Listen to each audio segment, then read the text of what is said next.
Okay. Hello, everyone, and welcome to the April 15th, 2023 meeting of the East Bay Community Energy Community Advisory Committee. It is 6:04 p.m. and this meeting is called to order. If we could please have roll call and confirm quorum. Great, thank you. Member Landry. Present. Member Hugh. Member Hugh. I see you disconnecting. Member Hugh. I will come back to Member Hugh. Member Lou. Present. Member Swaminathan. Member Lakshman. Yeah, I'm here. Okay. Member Palrini. Member Pacheco. Member Susan. I'm here. Okay. Member Carr. Member Carr. Member Letts. Here. Member Hernandez, I'm promoting Member Hernandez now. I'll wait for him to acknowledge, and Chair Eldridge. Present. Quorum. Thank you. Do you want to say that these meetings, while being conducted in person, are also hybrid, kind of obviously, as we have members participating, voting members participating in a hybrid fashion? We will be doing a roll call vote for all items for which there is a vote, and this meeting is accessible to people with disabilities. If you would like to request a modification or accommodation to participate in this meeting, please contact us ahead of time so that we can do that. All right, so we're going to move on now to item 2, which is public comment. And as a reminder, this item is reserved for members of the public who wish to comment on EBCE related items that are not on this agenda. If you are wanting to comment on something that is on this agenda, then we'll have public comment for every item. Chair, Clerk, have we received any items in written format, or are there any members of the public with their hands raised? Yes, we have 3 members of the public with their hands raised, and I received 1 written public comment. Excellent. For this portion, we will do 3 minutes. Great, thank you. Igor Trega, you're recognized for 3 minutes. Thank you so much, Madam Chair and board members, advisory board members. My name is Igor Tregut, and I'm Strategic Partnerships Director with the California Solar and Storage Association. I would like to thank your body for all the important work that you do at the center and on the front lines of environmental and climate justice. And it is with that lens on that I am providing my comment, and it is a request to put this item on a future agenda.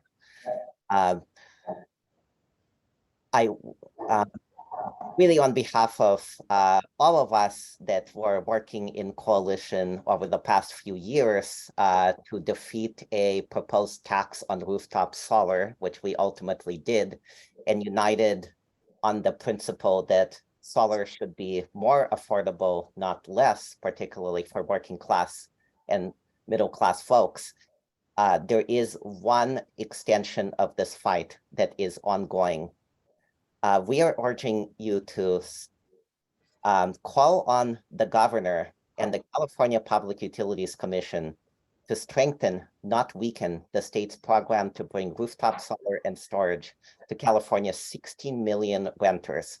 Right now, that part of rooftop solar and storage, known as virtual net energy metering, which means that it serves multifamily housing, and specifically 150,000 statewide renters, is under attack by the investor-owned utility monopoly that is trying to dismantle it. Rooftop solar and batteries are a critical tool to help multifamily renters control unsustainable utility bills. Despite utility-driven and other bureaucratic obstacles, more than 37,000 renting families are benefiting from solar energy located on site at multifamily developments across California. And an additional 100,000 renters stand to benefit from them if we are allowed to keep rooftop solar and storage growing for these renters. So there is an ongoing proceeding around virtual net energy metering right now. And there is a sign-on letter that we would appreciate your asking East Bay Community Energy to sign on to, joining a growing number of organizations and electeds who have already done that, all with the refrain that in particular, tenants should have the ability to benefit from this local renewable democratic energy source. Thank you so much. Thank you. Tom Kelly, you're recognized for 3 minutes. Thank you, Adrian. Good evening, everyone. So, for members of the CAC that have heard me before, you'll know that my primary concern with EBCE is the quality of its basic product, default product, Bright Choice, being having 5 times more greenhouse gas emissions than PG&E's default product. But, I've realized that there are other things that have been on my mind that give me a sense that there are some, I believe, serious issues with EBCE management. And we went through the whole $15 million gift to Children's Hospital fiasco, and we were able to stop that and maybe turn it into something better. But the other thing that came up at the last board meeting, and I don't recall if it actually came to the CAC, was the $8.5 million of ratepayer money that was used to purchase a building in downtown Oakland that now apparently is being abandoned by EBCE because the board approved money for an upgrade to that building, $7 million, ballooned in a year's time to $14 million. So EBCE has decided to go out and lease space for the long term and try to figure out what to do with that building.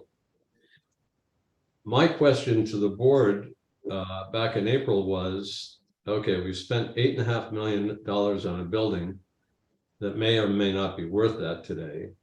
And we also, the board approved $7 million for improvements there. And my question was, how much ratepayer money was actually spent of that $7 million? And to date, I haven't had an answer. So I hope, as I say, I don't know if the CAC actually was involved in this discussion, but if not, I'd love to see you bring it to the board and see if you can get some clarification on what's happened to that money and what's going to happen to that property. Thank you. Thank you. Jessica Tovar, recognized for 3 minutes. Jessica Tovar, East Bay Clean Power Alliance. And I just wanted to, remind the Community Advisory Committee, specifically the history behind the local development business plan is that there was a lot of community organizing and advocacy from different community groups in the East Bay, Alameda County specifically, that advocated for the study, the local development business plan, which the Board of Supervisors approved $500,000 to do this study. And what it is about how to do community benefits around energy issues in the East Bay over time. And I want to highlight that this plan is now 5 years old. So really the time is really overdue to do a lot of these investments.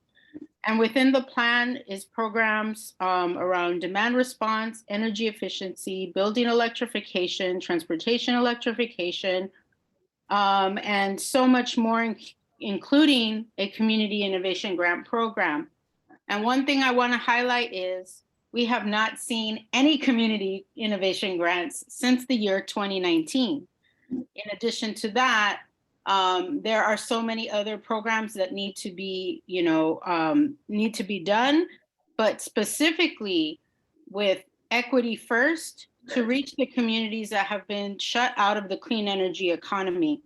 So I want to uplift that and just reiterate that really should be the heart of this program. And, just noting what, the previous commenter said is we should be fighting for the incentives that incentivize people to be able to have rooftop solar and build these projects within our community and actually produce local clean energy in our communities, because these contracts of contracting solar in the desert are not benefiting our local community with jobs and reducing pollution and all the benefits that come with doing those kinds of investments. So I just really want to drive that home. And just noting that having a product that's dirty is problematic, but not having these investments done in the communities that you serve that are paying you for electricity. The whole point of community choice is so that money stays locally and gets reinvested back into the community. The innovation of clean energy movement is in the hands of East Bay Community Energy, and I want to see that happen. Clean power to the people. Thank you. Great, thank you.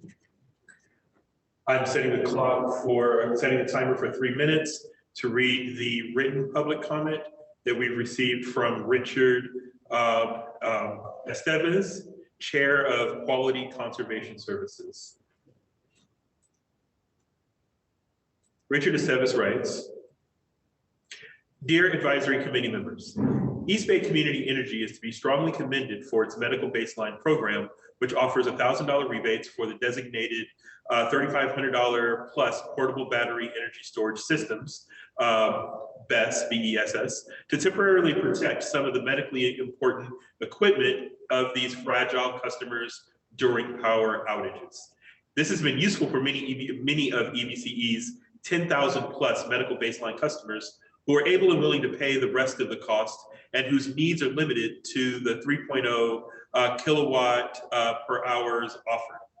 EBCE can offer totally free, full-sized 26 plus kilowatt per hour Tesla Powerwall systems to its high-risk medical baseline customers who live in EBCE's extensive high fire threat districts, or who already have suffered through 2 or more of PG&E's PSPS events. There is no cost to participants, to East Bay Community Energy, or to landlords. The equipment is a property of the customer or its landlord. No copays, no fees, no liens, no loans.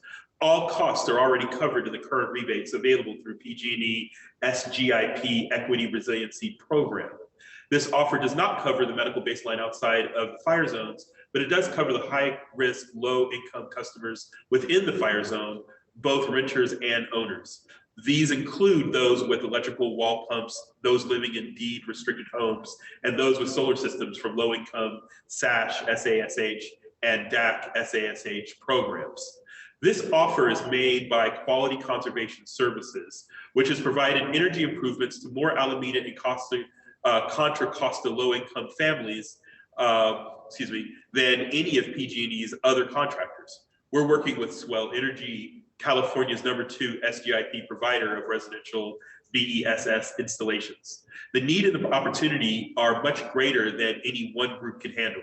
We encourage East Bay Community Energy to work with other groups who are willing to offer quality BESS installations at no cost to EBCE's customers. For the past month, EBCE's Innovation and Electrification Program, led by Vice President J.P. Ross, has been considering this program offer.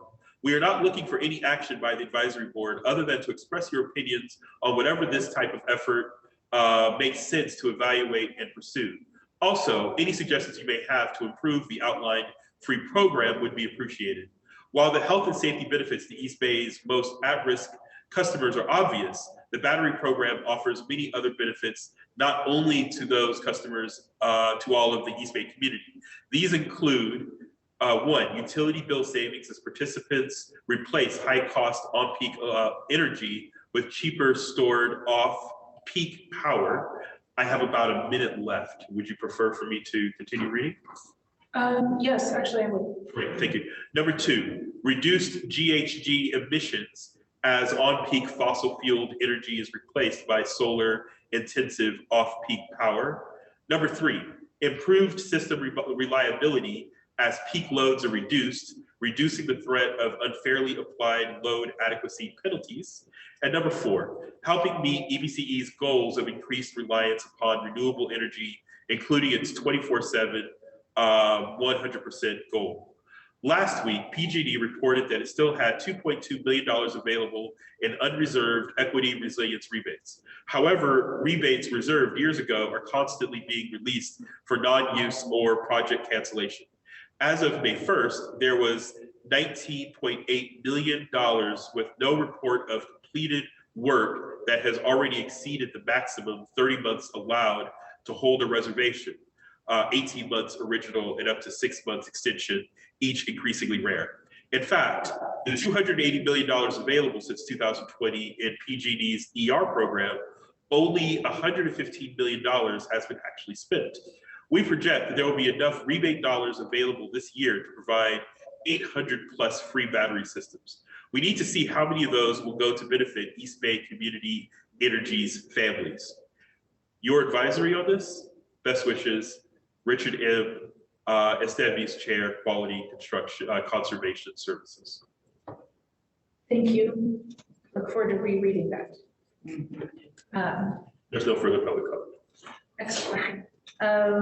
Again, if folks have areas that they would like to weigh in on items that are agendized, we will have public comment on every item. As we have no members of the public in person, there are no more members of the public with their hand raised. We will move to agenda item 3, which is approval of minutes from the April 15th, 2023 meeting. I'm seeking a motion and a second, and then we will do any comment. Motion to approve the minutes. Motion by Landry. Is there a second? Second by member Lutz. Is there any discussion this body would like to have? And was there any public comment received, or are there any members of the public with their hands raised? Yes, there's one member of the public with hands raised. Excellent. Go for it. Great, Kelly, you are recognized for 3 minutes. Thank you, Adrian. I did have a couple of corrections to my comments under C4, Chair Eldred's report. And in that first statement, I mentioned that Stockton's emissions would increase by 5 times if it had enrolled in EBCE in January 2024. It says in the minutes that it could potentially increase, but it would increase by 5 times. The second thing is in my second statement about the CPUC fines to EBCE for its failure to meet its resource adequacy obligations, the fines were $6 million since 2019, not in 2019, for its failure to meet those obligations.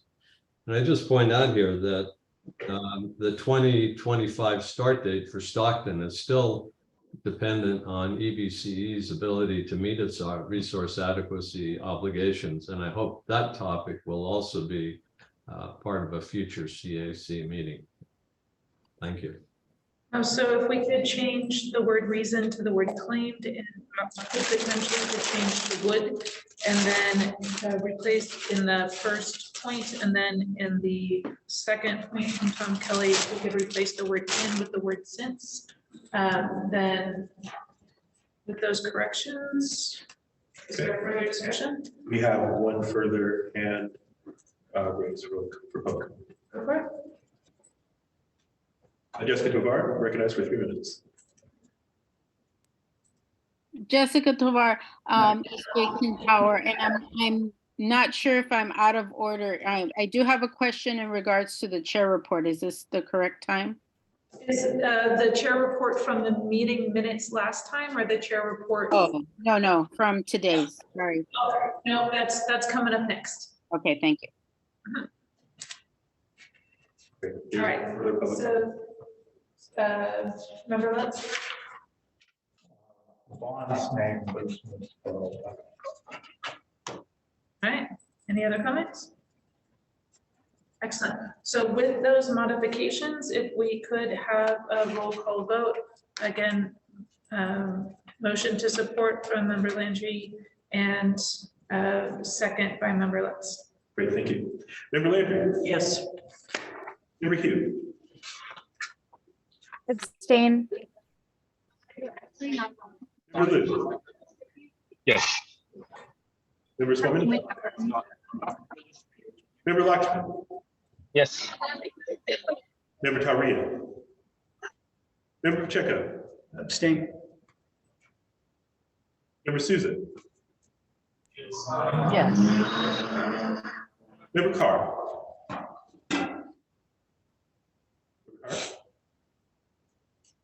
Member Lutz? Yes. Member Hernandez? Yes. Chair Eller? Yes.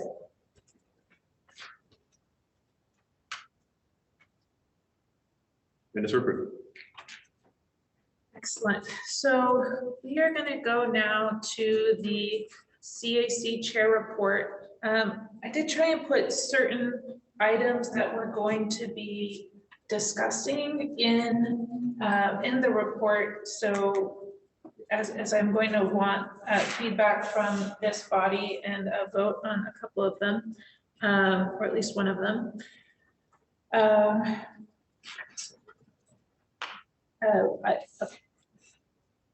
So I guess the main things that I want to cover in here is that I want to give everyone a heads up that on June 7th, we will have a public meeting, and it's going to be about the community grants. And the time will be from 6 to 8. Staff is working on securing a location.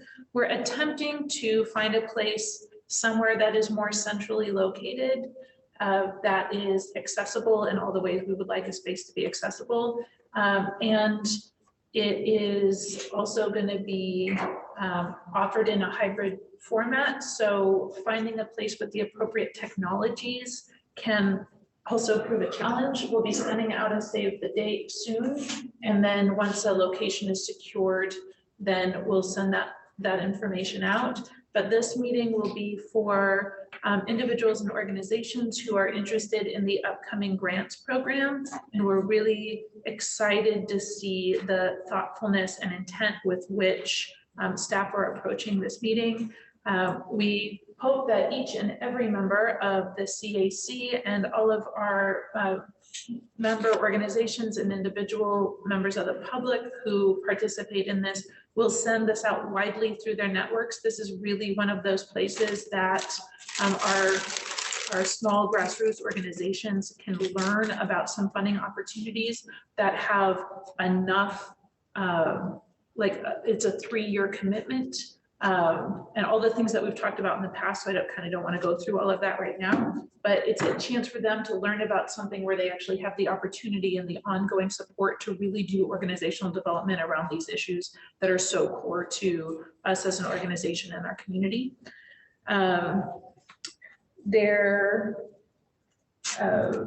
Okay, a couple other things. One, members of this body requested at the last meeting to find out what it would take for us to get to 100% renewable energy as our base product, especially with around-the-clock service. And that process is a really massive process, so I have no idea when staff would have time to do that. But Peninsula Clean Energy just did a grid analysis to understand the cost of electricity demand to match hourly electricity demand with 100% energy resources by 2025. So I just got that, so I haven't sent it out to everyone last night, but I will distribute it. And just so you know, the name of the article is CCA must procure 1,300 gigawatt hours of supply to meet the last 37 gigawatt hours of demand. So going from 99 to 100% is just completely unfathomable from my perspective. I am not staff, but I hope that this helps inform folks about the difference even between 99 and 100%, and that has really been influential to me. Also, staff has something called Power Up the People. And this is one of our community projects looking to provide clean energy resilience to critical public facilities for climate and community benefit. We have put in, we've put in a letter, and I worked with staff to draft a letter of support. This is a really cool program. That letter is included in your packets. I'm hoping folks have had time to go over it. And it is located, it's on the back page. It's just following the meeting minutes. So it's short. You can read it. The formatting here is a little bit off, but it's very close. And I would like support from everyone to submit this letter in support of this really, really awesome project and opportunity for our organization. And I know that I have not pulled up my notes from the board meeting. But those are the things that are coming up tonight. Does our vice chair have a summary at all prepared of the items that are on the board's agenda that are not on tonight's meeting? Ed, are you there? Connecting to audio. He's connecting to audio.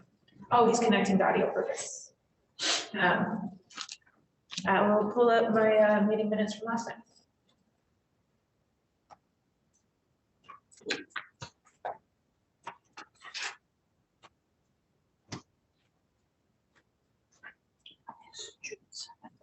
Okay, well, while he's connecting, I'll give you the report back from the last meeting. There was a closed session.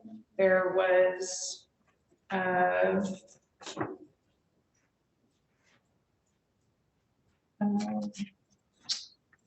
there was no report out from that session.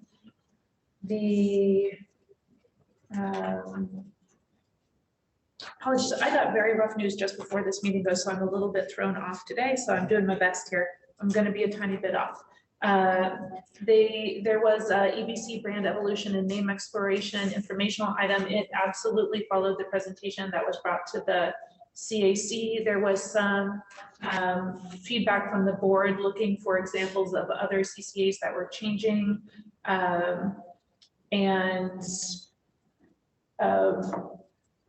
My comments were around electrification alone, not reducing GHG. Well, that's a different thing entirely. But it followed the presentation that happened in here.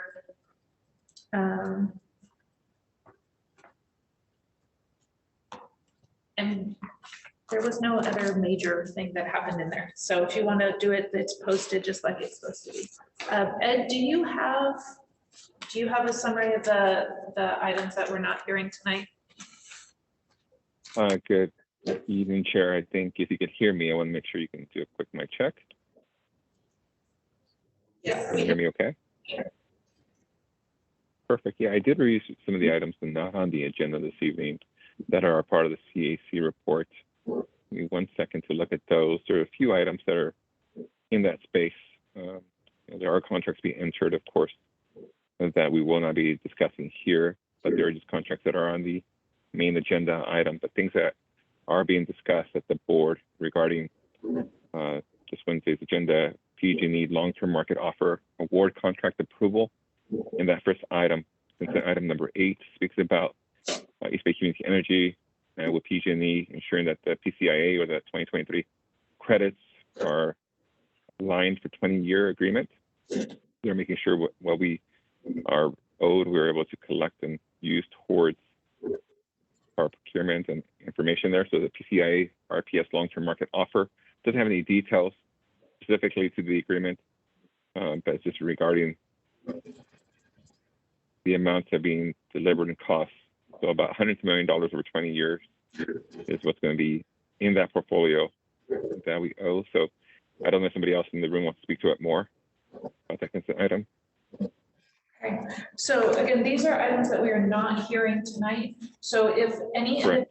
on this body would like to make comment on these items, you are welcome and encouraged to attend the meeting on Wednesday. You will be speaking as yourself because the CAC is not taking a stance on these items. You are welcome to go. Just make sure that you say you are representing yourself, not the CAC as a whole. And then the last part of this will be, I just want to highlight for everyone here that there were 2 letters that were received in public comment. They are attached in your packets, but if you haven't had an opportunity to read them yet, please do. One is from Tom Kelly and one is from the Sierra Club. And they're very important to read. Some of them there's some really important points that are raised in those letters. And so I want to make sure that members of this body are familiarizing yourselves with the comments that we're receiving over time and not just read out loud in the meeting. So that is it for the chair report. I know that Jessica Tovar had a question on this. Yes. Chair, if I may, before we go to a speaker, I know there's other items consent. You want to call those out too, or no? You can, read through the consent items, but just kind of quick. I'll be brief. There's another item authorizing the CEO to negotiate and execute agreement with Clear Result for the Ride Electric e-bike program. They're going to look at $10 million to encourage that short-term lending and other uses there for even e-bike ownership incentive. In addition, there's also going to be AMCO storage, a 10-year, 9.5 approximately megawatt battery storage in Fairfield, California. That's also another item to be approved at that board meeting through the consent item. There's going to be a consulting agreement, their accounting team to extend that effort. Actera is one other item there for the cooktop lending program, going from $300,000 to almost $600,000 or $585,000, so expanding that scope of work. And there is a Stantec for EV charging and design engineering services from $150,000 to $400,000.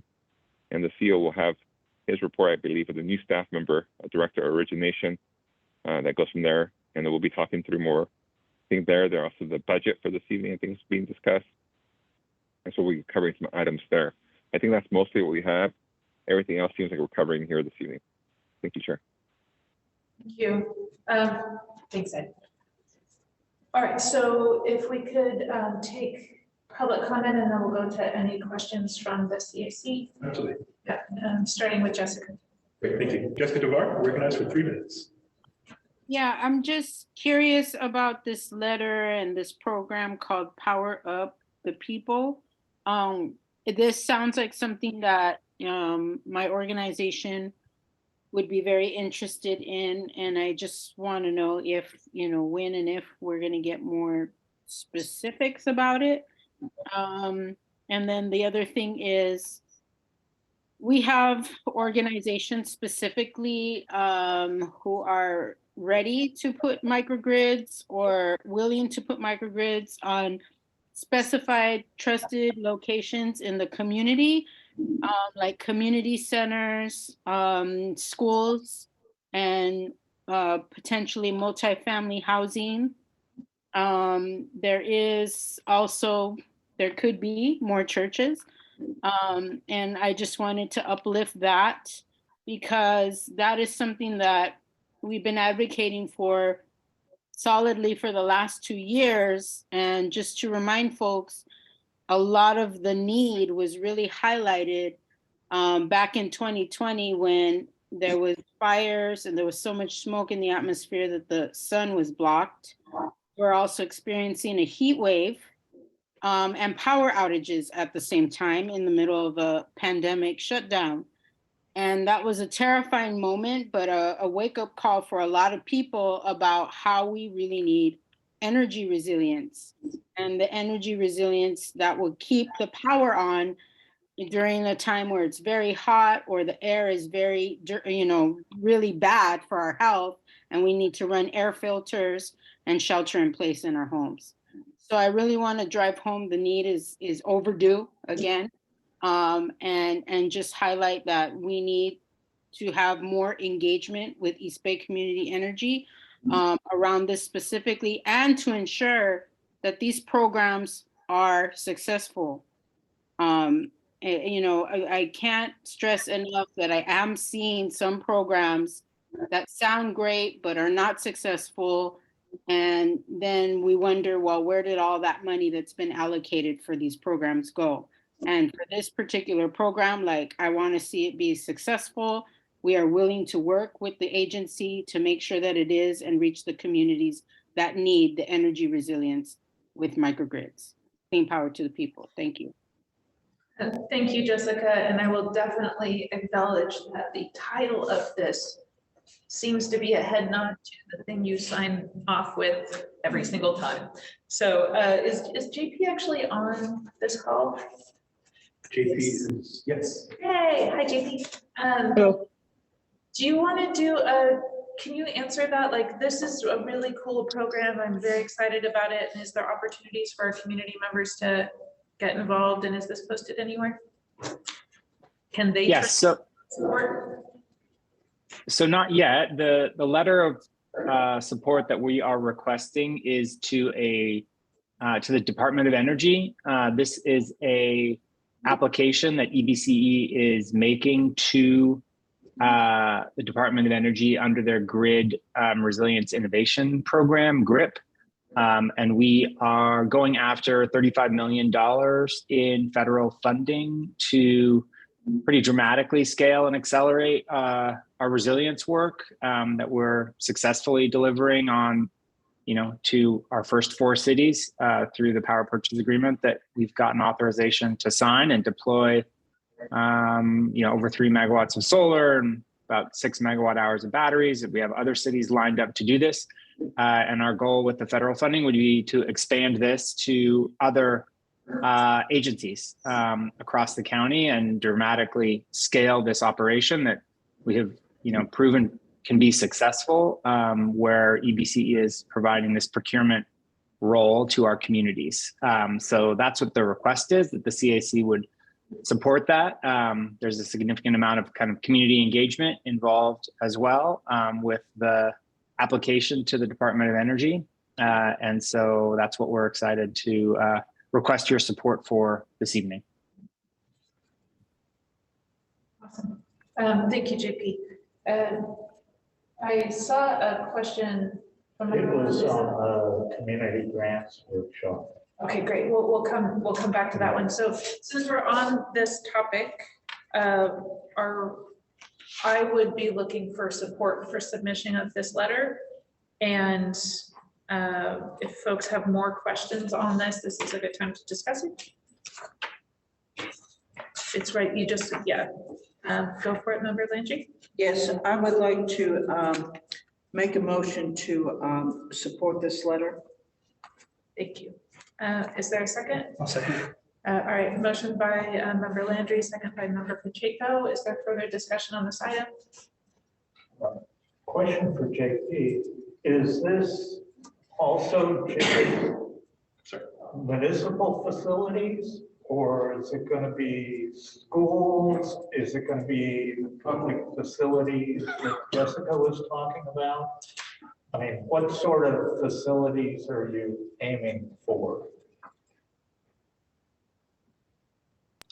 Yeah, thanks, Member Lutz. So the model here is to deploy these solar and storage resilience projects on first our member cities buildings. And so we'll scale that operation.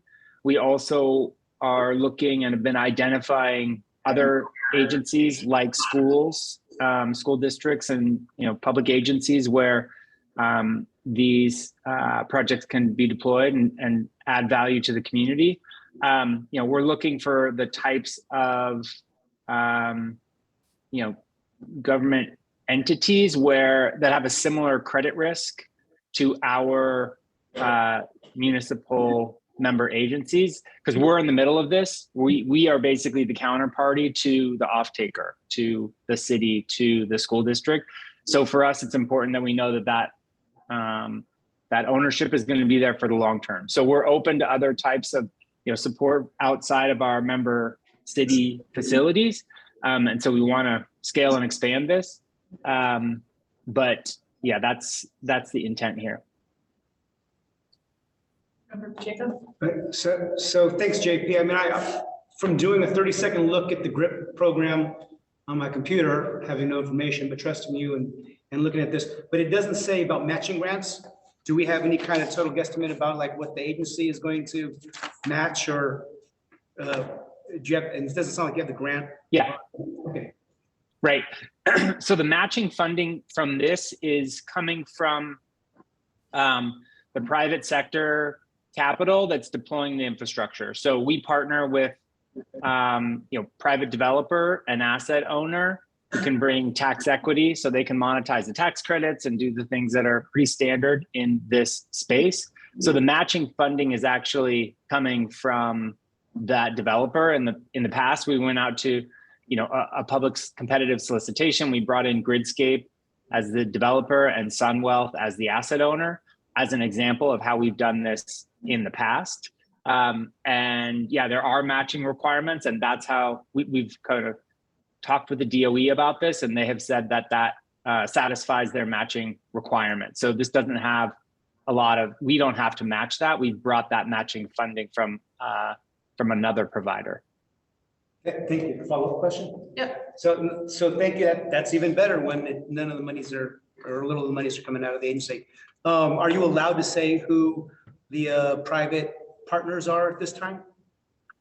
No, because we're going to take that out to a competitive solicitation. So that's a scale that we would take out to a new solicitation. We are spending our money kind of building the foundation for this work. So we brought in a few engineering support contractors. EcoMotion and Arup have helped. We actually paid Gridscape, to file net metering interconnection applications on a bunch of these projects prospectively. We'll actually get that money back once we sign the PPA. But yeah, this is these new projects. We would issue a new solicitation because it's going to take a few years to develop, like the actual projects. We would expect to go out to solicitation, in a year or so once we've aggregated all these projects together and we know what volume and the types of facilities and projects that we will be pursuing. Thank you. Okay. Is there, member, sorry, I didn't look at the screen. Member Hu and then Member Liu. Great, thanks everyone. Can you hear me okay? We're in a coffee shop. Hopefully this works. We got you. Wonderful, great. So first of all, I mean, it sounds like EBCE staff are in direct touch with DOE on this, which is great. And I'm just so glad that EBC is proactively looking to draw down these federal dollars for our communities. I think that's incredibly important. I'm curious if, JP or others have more information on the DOE timeline for GRIP. The fact sheet that I'm seeing online says that full applications were due last month. I'm assuming there was perhaps some sort of delay. And more importantly, I'm trying to understand, given the estimated pace of federal rollout, when do we think dollars would actually come to EBCE? When do we think EBCE communities would actually see the dollars if awarded? And then if we are awarded, which would be very exciting, does staff have a proposal in terms of how to distribute the funds across EBCE territory? I'm just curious for any initial thoughts. Thanks. Yeah. So the initial application was our concept paper, and that was how we kind of got through the front door, if you will, where we submitted that concept paper. They agreed with the concept and that it was worthwhile putting in the second stage application, which is on the 19th. And our team and the consultants we brought on to do this are busily spending the next 48 hours doing that, because it actually takes like 2 days to submit one of these applications to the DOE portal, interestingly enough. So we're trying to get that in early. So, you know, it's not immediate time frame. You know, if we get this money, then we will also, you know, part of the funding is then kind of the engineering and external, you know, and work to kind of pull together the portfolio of the size that we need to, you know, to utilize that full 35 million in funding from, you know, from DOE. So, you know, we would expect that to take another year, 18 months, and then start deploying over kind of the next 3 to 4 years. So, you know, anything this scale takes a while to actually pull together and deploy. In the meantime, you know, we're signing our first PPA for our first 4 cities, and we have our next 4 cities who've already agreed to partake in phase 2. And then we have 2 more cities signed up for phase 3. So frankly, whether we get GRIP or not, we're continuing down this path. We're applying to GRIP to like accelerate and scale it in a massive way that, you know, we just wouldn't have the financial wherewithal to do, you know, under the current process. But we're going to do this regardless. It's whether it's kind of the current scale or a much expanded scale. All right, Member Liu, and then hopefully we'll move to vote as it is 6:51. Member Liu. Thanks. JP, a couple of questions regarding the financial part.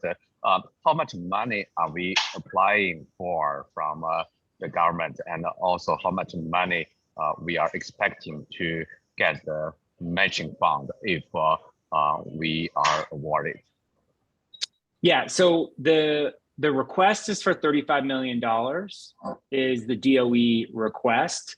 You know, we would expect that the actual deployment should be 4 to 5 times that amount in private capital that's brought in order to deliver these systems. The funding that we're requesting is not only to kind of expand the size of the batteries to provide more resilience, but also to do a lot of the necessary upgrades to the electrical infrastructure and the structures of the buildings. Because that's, we have discovered through our first work with our cities, we actually had to pull a lot of buildings out of our competitive solicitation because they just weren't ready for solar and storage. They didn't have electrical capacity, their roofs were old, the structure wasn't up to grade. And so we expect to see that. Plus, we want to do electrification in these buildings. So part of the funding is for that. So there's a variety of things that we've learned from the first go around that will help us as we do this again, and certainly with more federal funding. The last, you know, with our first round, we did get $2 million of federal appropriations that helped build that portfolio from our initial kind of request, which was like 20 projects up to 30. Basically use that incremental federal funding to help us meet our cost neutrality goals for the cities so that we could expand the portfolio and do bigger batteries across more facilities. So that's the concept here, is that, you know, the funding helps us just make us do it bigger and faster. Thanks. And if approved, how much money we need to prepare to for this program? Yeah, so we have about $1 million in this year's budget for us to kind of put into getting this program expanded and scaled. Part of this is also a virtual power plant kind of management system that we don't have now, because we'll be aggregating these batteries and dispatching them similar to how we're already doing in other existing programs to reduce our resource adequacy obligations and either play in the CAISO market or not, depending on kind of what's the best course for using those. So there's a couple $1 million we've already put into our budget this year for kind of building and scaling this program. Yeah, it's really great to know, and the microgrid definitely is the future, and that provide a lot of resiliency. I think it's a great effort. Thank you for sharing that, and definitely you have my support. Thank you. Thank you, Member Liu. Member Souza?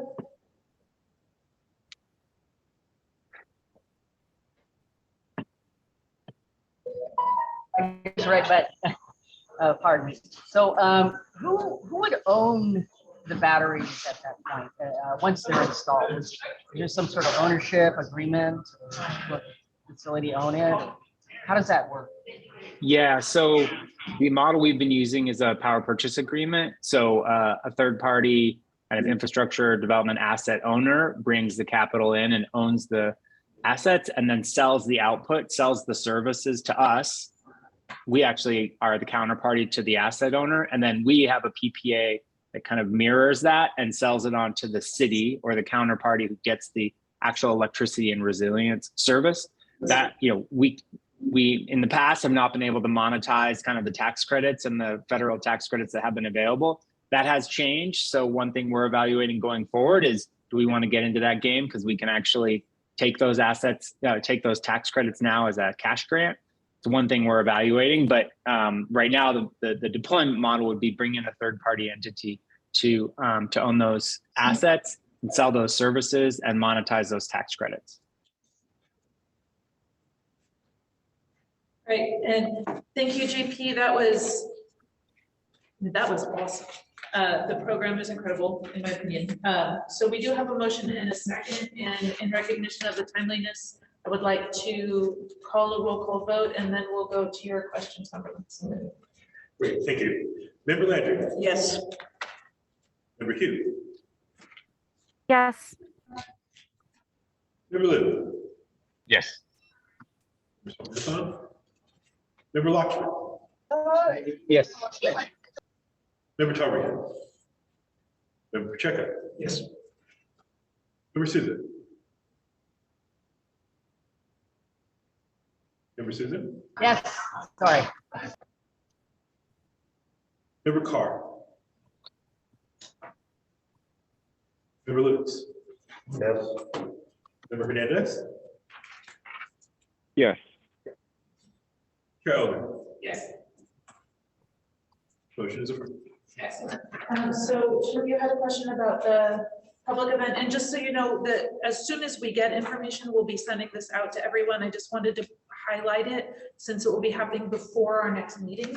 So I just really want to get that out there. We'll be sending information out as soon as we have actual information on this. So It's a straightforward question. Is that workshop to seek community input on what the community grants, future community grants should fund? Or is it an explanation of already decided community grant solicitations? excellent question. JP? Yeah, it's the former.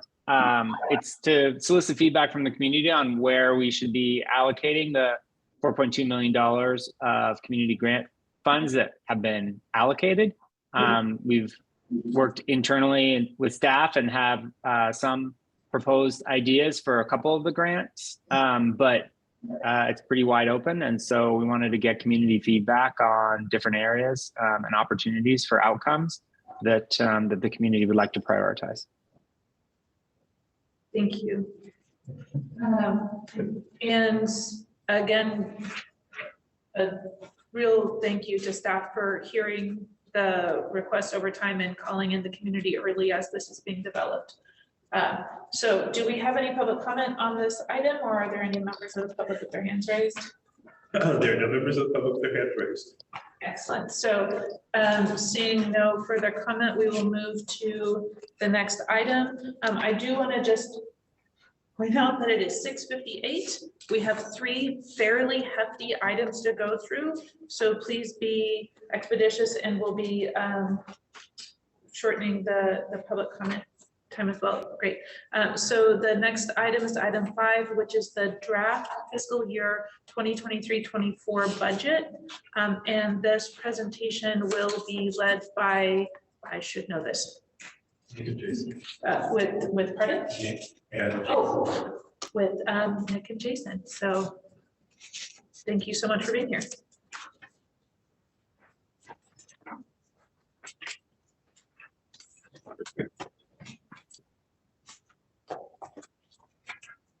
Nick, Nick, I think you're muted. can we have the slides, please? Yeah.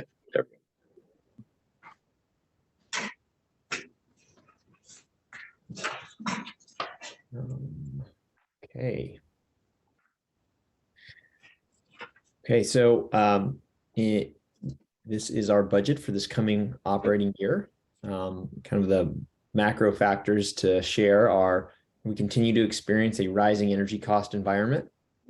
But in that context, our results continue to be very strong, and we are proposing in this budget increases in our discount, increases in our procurement of carbon-free and renewable energy, a continued commitment to local investment, and continuing to build our organization. Next slide, please.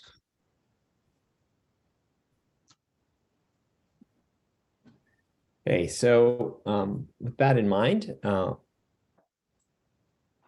this fiscal year, we are projecting, these are our top line figures, an increase in revenue of roughly $160 million, and that increased revenue is associated with higher energy expenses, in the order of around $160 million. So it's pretty linear.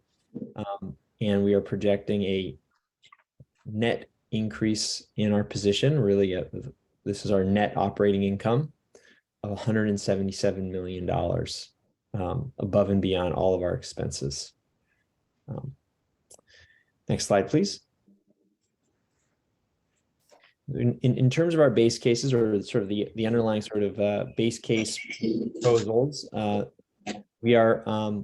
staff is proposing to increase the Bright Choice discount from 3% to 5%, reduce the Renewable 100 premium from 3/4 of a cent to 1/4 cent. This carries with it a reduction or an increased procurement cost of $23 million. We are proposing to continue to provide our one-time $50 bill credit to all Karen Farah customers. This was a bill credit that was provided last year. We're proposing to do it again. That is roughly $6.6 million of incremental savings that Karen Farah customers will experience. On the energy side of things, we are proposing to increase our carbon-free content to 76% in 2023 and 81% in 2024. Both cases, that represents 10% above the procurement schedule the board approved in 2020, I believe 2020, end of 2020, beginning of 2022, I'm sorry, that set us on a glide path to 100% clean energy. But in our last fiscal year, we did increase our procurement above that schedule. So in 2023, it's really just an incremental increase of 5%. In 2024, it's an incremental increase of 10%. This adds between $3.6 and $21 million of energy costs. And that difference has to do with what ratio of carbon-free or large hydro are we buying versus 100%, PCC1 renewables. And each 1% increase carries with it a $720,000 to $4 million, procurement cost. On the organizational or G&A side, we are proposing to add an incremental 15 staff, invest in marketing related to branding and programs, and continue to put significant resources into our local programs. Next slide, please. This is an overview of the path to zero by 2030 that the board approved in April of 2022. This is the schedule that we have set to get ourselves from where we are now to 2030, when our target is 100% clean energy for Bright Choice. And I mentioned in the last slide kind of the step function that these were always set as floors in any given year, and as we're seeing, that is what is occurring here. So we are seeing a meaningful step up beyond the floor procurement in this budget year and in 2024.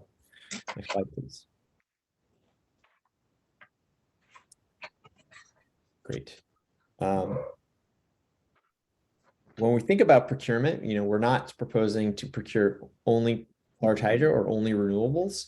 That's largely a function of the fact that we are in a pretty tight market. There's a lot of different entities out there, other CCAs, utilities that are also trying to procure towards their very aggressive clean energy targets. And while we are building lots of new clean energy, we are seeing that demand is greater than supply for carbon-free energy. And so instead of saying we're just going to buy large hydro, we're just going to buy renewables, we want to try to go to market and optimize our procurement with that in mind.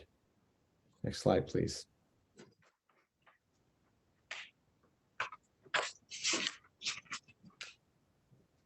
So in terms of our budget surplus allocation, in our last fiscal year, the board approved a waterfall of net income, and that we are going to be, when we close the books on this current operating year, we'll be applying.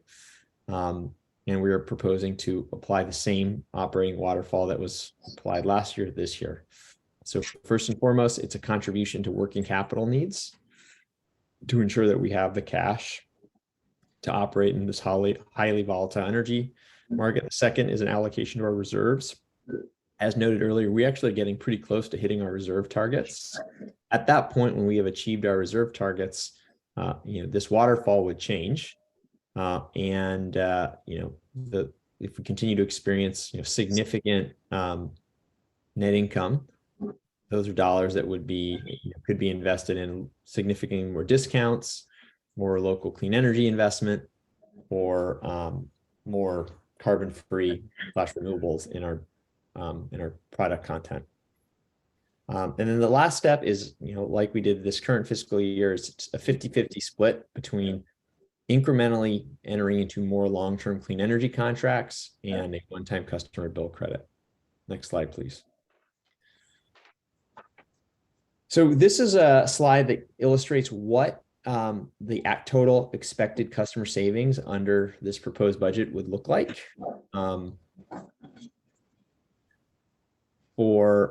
So today,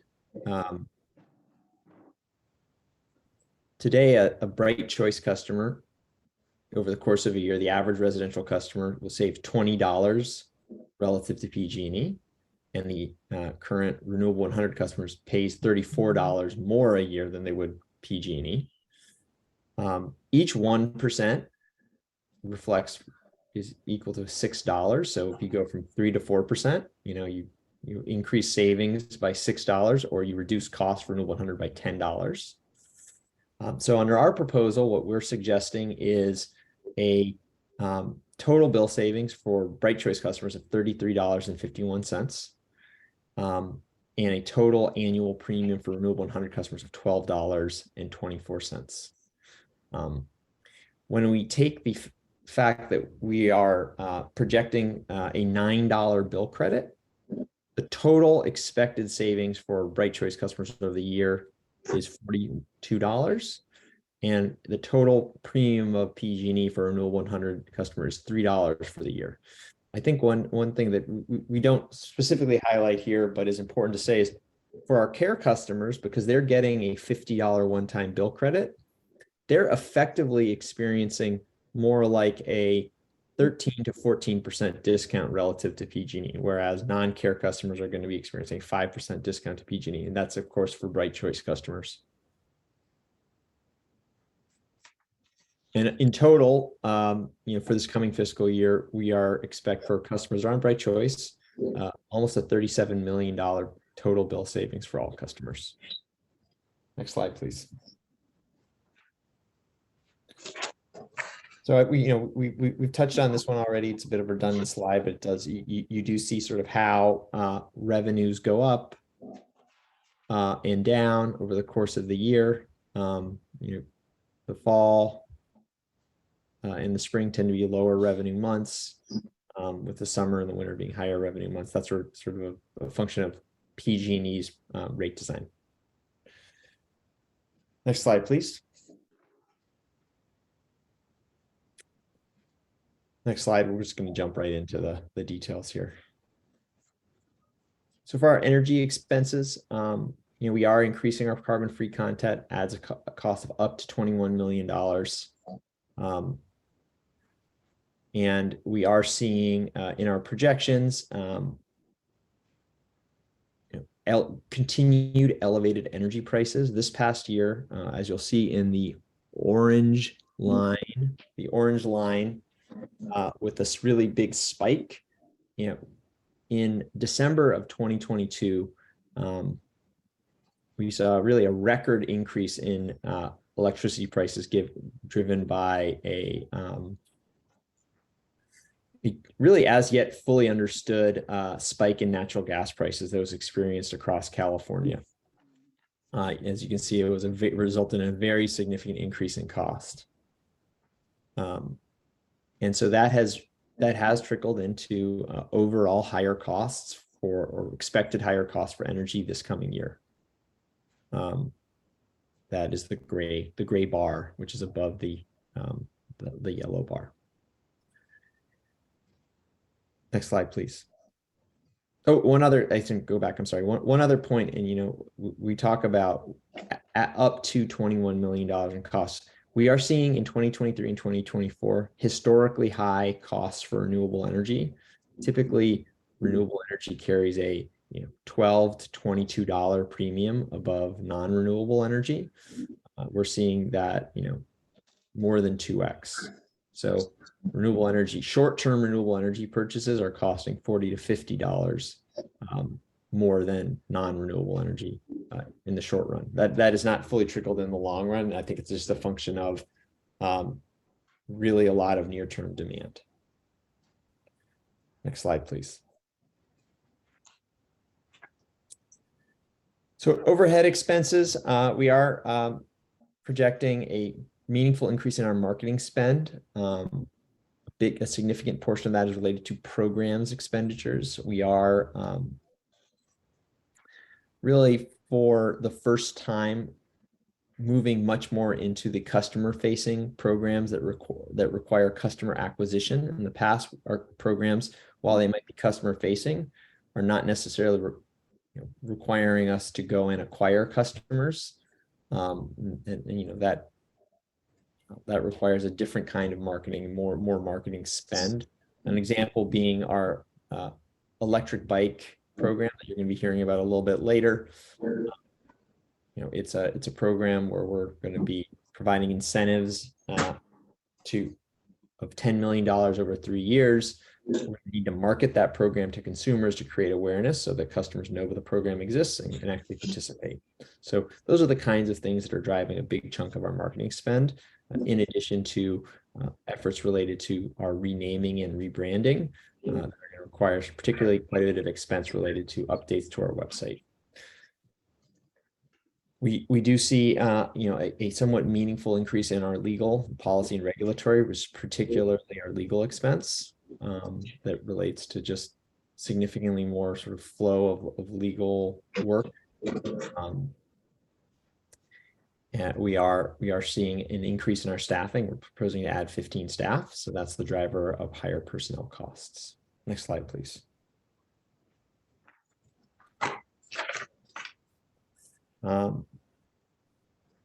So in this budget, we've continually grown as our agency has matured, and we've sought to bring more functions in-house, and that's really kind of what we're seeing here is a continuation of that. Bringing more work in-house, to taking on more responsibilities, doing more to more communities. And that underpins our why we're seeking to add 15 more staff. I'll speak to those jobs a little bit more specifically in the next slide. Next slide, please. Okay, this is our current org chart. It's a bit of an eye chart. So why don't we go to the next slide? This is just sort of as a reference. Okay, these are where the jobs are. So it's really across the organization. 2 of the jobs are adding are carryovers from positions that we have not yet hired or that were opened during this year. Next slide, please. Okay, so these are the specific jobs, and you'll see, pretty well sprinkled across the organization, from IT to data engineering, graphic design, power procurement, implementation of customer programs, and regulatory and contract management. Next slide, please.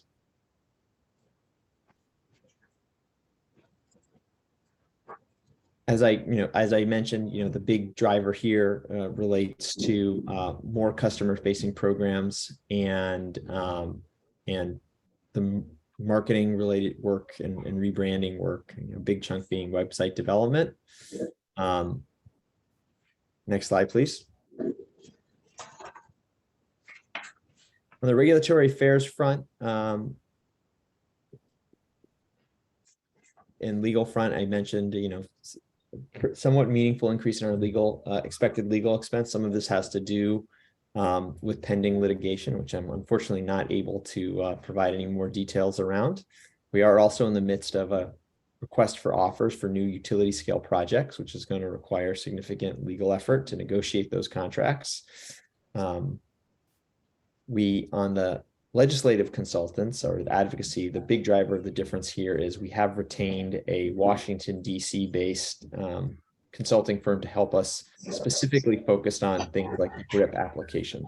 With all of the funding opportunities coming out of Washington, we felt that it was useful to have some support kind of navigating the complexity of all those programs. Next slide, please.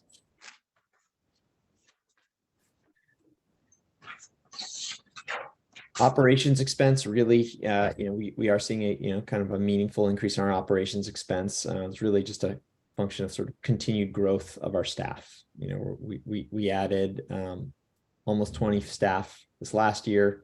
We're adding another 15. We're starting to fully sort of book those costs, just higher general expenses related to technology and the like. So next slide, please.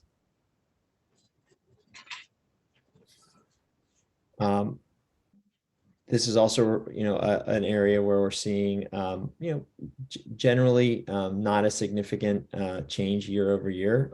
The big driver, the only major difference here is rent and utilities. So at our last meeting, the board did approve EVC to negotiate and execute a contract for a new office space. So we are shifting our real estate strategy from developing a building we own to renting space in an existing building. That is going to carry with it higher rent, but it's also going to carry with it a significant reduction in capital expenditures, which we'll see, I believe, on the next slide. Next slide, please. Right, so capital expenditures, there you go. We are seeing a significant increase in our interest income. That is largely driven by the fact that general interest rates are higher, and we are starting to see repayment of our loan to Block Power. In the local, I'll go into more details around local development, so I'll skip that. And then here you do see the very significant reduction in capital expenditures from a projection of 7 million last year to 500,000 this year, which is largely related to moving in new equipment and furniture for our office space. Next slide, please.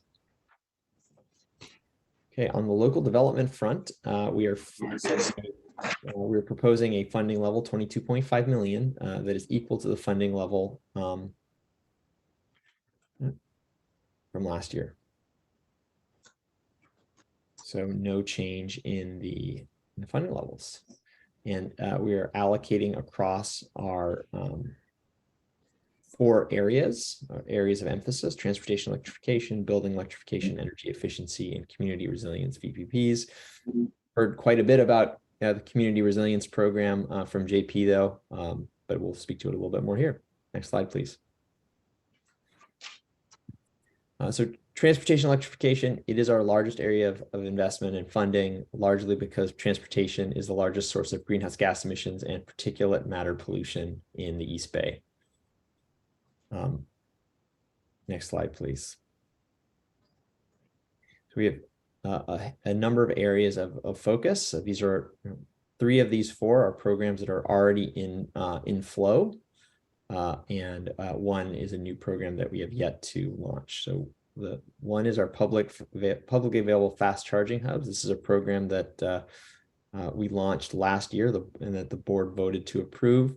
The way this is structured is we are going to be entering into a contract to fund the annual operating expenses of this network of chargers. They not to exceed of $30 million over 3 years. So from a budgeting perspective, what we're doing is we're setting aside roughly $3 million a year each year to cover those operating expenses. And then, as the actual operating expenses occur, our expectation is that revenues will actually be stronger than forecast, and we'll have more funds to plow back into future investments. But these funds are sort of sitting there as a backstop to the contract to build that's going to fund or get these projects built. We are seeking to allocate $3 million to make another to be determined investment in medium and heavy duty transportation electrification projects. Just this last month, the board approved EBC to enter into a $4.5 million project investment that was brought to the CAC to invest in to fund a transportation electrification project related to port drayage electrification. So this would seek to invest more funds in those kinds of programs. We do have our EBC Ride Electric program that is on the agenda this Wednesday. This is a $2 million a year over 3-year funding that we've secured $4 million of co-funding. So it's $10 million over 3 years. It's just funding the second year of those 3 years. And then finally, there's a to be designed EV adoption acceleration program that we're seeking to fund at the level of $3 million a year that we're design and go out to solicitation for. Next slide, please. On the building electrification front, two major areas of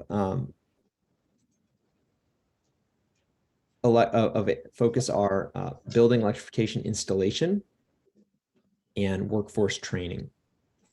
So two of the major challenges that we continually hear are barriers to home building electrification are lack of existing contractors who know how to do building electrification, heat pump installations specifically, and then a lack of a trained workforce.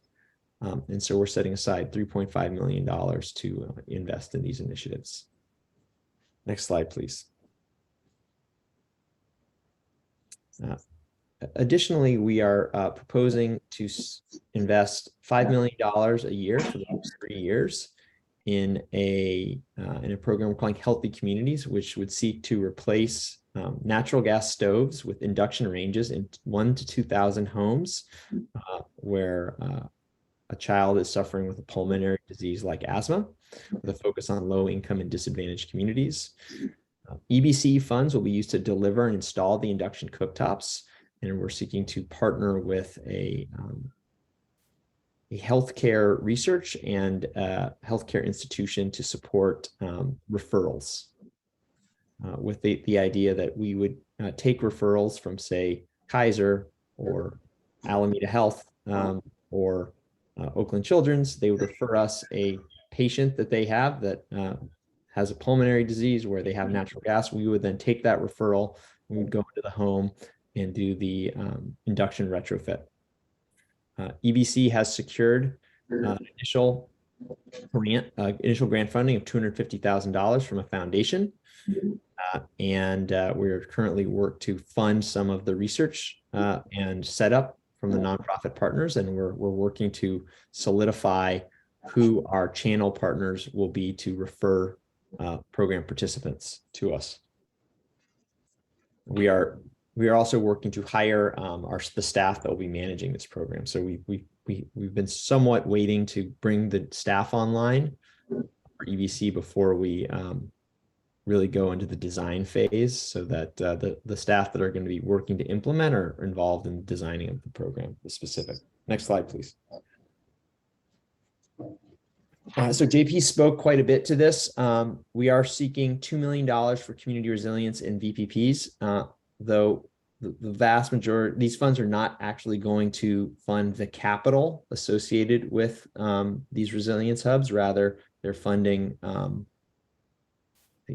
pre-engineering work that is necessary to develop the sites and invest in a virtual power plant aggregation platform that will allow us to connect all these disparate solar and storage systems, both from our resilience programs, but also from our resilient home program and future programs, so that we have a way to integrate and control and all of these distributed energy resources so that they are most valuable and responsive to the needs of the grid. Next slide, please. And then we have our community grants. This is more of an update. This is not being funded this year. It was funded for 3 years forward in our last fiscal year. So it was funded to the tune of $4.2 million to fund grants over 3 years at $1.4 million a year. I believe I missed it, but I believe there was an announcement of a public workshop that's coming up in a few weeks to gather community feedback on the grant cycles. Staff is planning to issue the first grant opportunity increase education and awareness focused on induction cooking, though, in the summer of 2023. Next slide, please. Okay, well, there we go. Thank you, Nick. That was thorough and really good. So we are going to go. Right, so there's two different things here. One is a clarification and one is comments. Before the CAC does any comments on what's happening, there can be clarification on slides, but then we need to do public comment before we have discussion or any deliberation. It's really important that public comment is part of what we're taking into consideration before we have discussion and make any decisions. So if there's clarification on like something that is on a slide, you can ask that, but if there's any substantive comment or conversation, please wait until after public comment. Is that cool? All right, so with that, are there any clarifications on the slides? Member Pacheco? Yeah, I'm not sure. I think this qualifies as clarification. I'm curious, for our electricians network, for the EBC electricians network, do we have a list, or where is that list coming from? No, that would be, sorry, that'll be discussion. Okay. There'll be things around that. I'll give an example on slide 5. It shows increase from 66 to 71%, and a raise to 76% in 23, and then from 24 from 71 to 81%. And is that just for Bright Choice, or is that cumulative? That's just for Bright Choice. Perfect. All right, why don't we go to public comment first, Ben, and then we can come back for discussion. There are no hands raised. Oh, we do have one hand raised for public comment. We are going to go to 2 minutes because it is 7:27 and we got 2 more heavy things. Yeah, we got 2 more heavy things to discuss tonight. So 2 minutes for public comment. Great. Tom Kelly, you're recognized for 2 minutes. Thank you, Adrian. A lot to cover in 2 minutes, but there are just a couple of things that I'd like to say about this. First, as you won't be surprised to learn that I would like to see far more of our reserves be plowed into carbon-free electricity. The fact that prices have been, in quotes now, volatile, and we look to the slide that shows that December spike, I'd just like to point out that the actual for that particular year pretty much tracks except for that December period. Now, I don't know how and when power is actually purchased, but my sense is that our reliance on natural gas in unspecified power, it caught us off guard, just like it did others, I'm sure. But if we were more heavily invested in carbon-free power, we wouldn't actually be, I don't think, be exposed to that kind of remarkable spike in natural gas prices. Let's see, where are we at? The other thing, just a small thing I wanted to ask about, I see that there's something called other operations revenue. This is on slide 9. And it says in the bottom that that means that those are damages received from counterparties, but yet the number shows up in red, both for 2022 and 2023 budgets. And I'm just wondering what that means. That looks more like a payment rather than damages received. So I'll leave it there. Thank you, Tom. Great, thank you. Jessica Zavar, recognized for 3 minutes. Hi, this is Jessica Tovar with the East Bay Clean Power Alliance. I have many of input on the budget. The first is $2 million for the community resilience.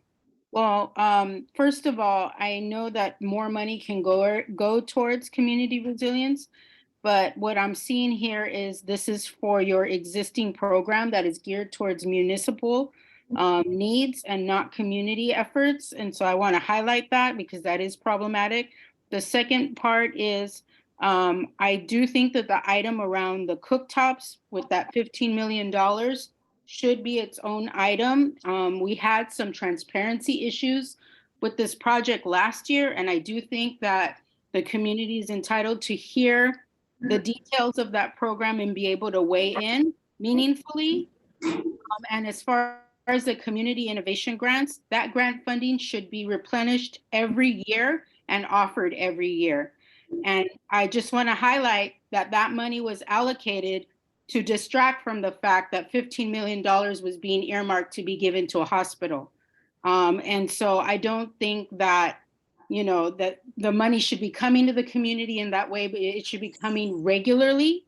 I do appreciate that the money is being allocated in a way that it will be 3-year grants, but you do need to offer these grants annually and add from the budget into that pot of money as well.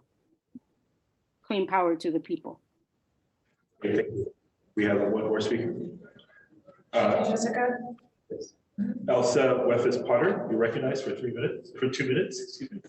Hi, yeah, this is Elsa Wefis Potter from the Local Clean Energy Alliance.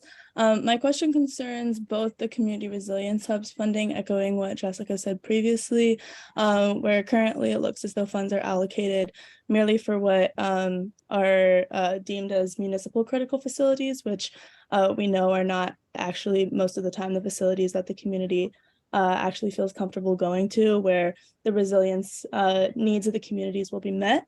And secondly, I'm concerned about the funding that's allocated in transportation electrification that is for the acceleration program of personal electric vehicles, where it doesn't seem as though really any funding is going towards public transportation, which is again an accessibility issue for our communities, and specifically low-income and disadvantaged communities where private electric vehicles are not affordable.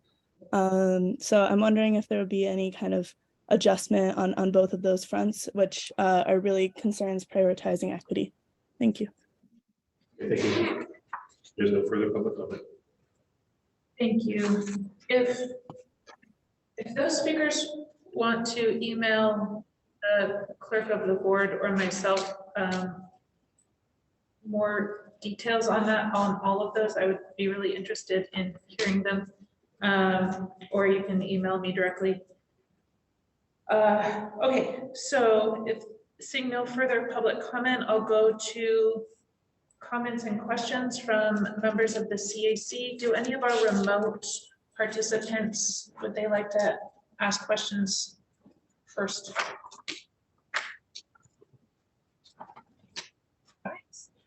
Seeing none, that's not your only opportunity. Seeing none, Member Lutz?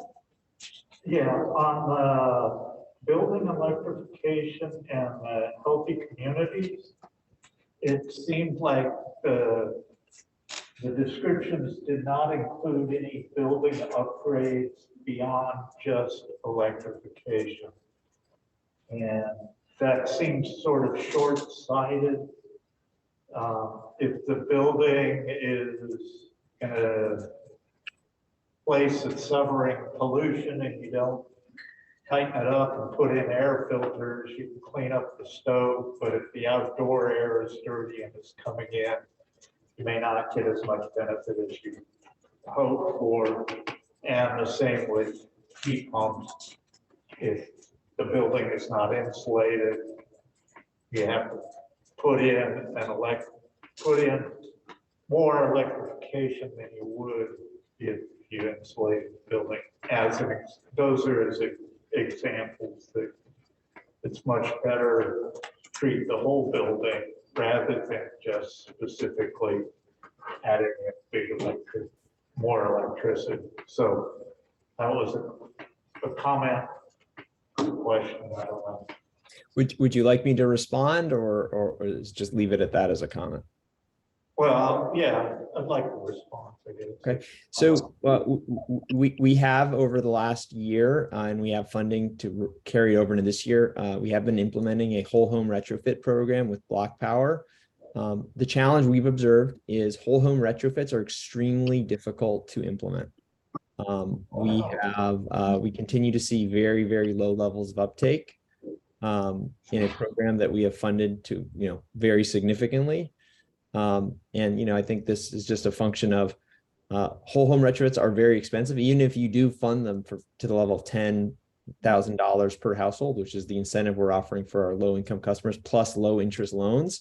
These are still projects that can cost $25,000, $30,000, $40,000. And so there's also a significant additional complexity.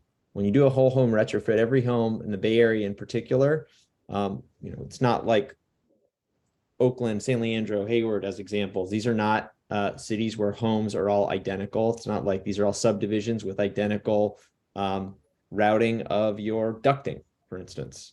So every time you go into a home, it's really a sort of new design challenge. Where's the electrical? Where's the ducts? And that is one of the drivers of cost. It's also one of the drivers of complexity. And so while yes, whole home retrofits are a laudable goal, we have chosen this coming year to really focus on volume of one very significant retrofit, which is in induction. And some of that is because when we think about indoor air quality, cooking with natural gas is, has been demonstrated to be the single most significant source of indoor air pollution. Yes, certainly there are sources of outdoor air pollution that are significant, which we are trying to get at. But our view was we can try to affect thousands of households with a single measure or dozens of households with a whole home retrofit approach.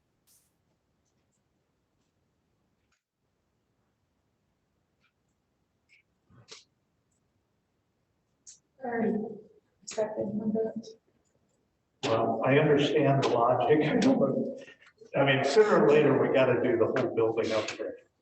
I live in a building that was built in 1928. The electrical's already been upgraded at least twice, maybe 3 times.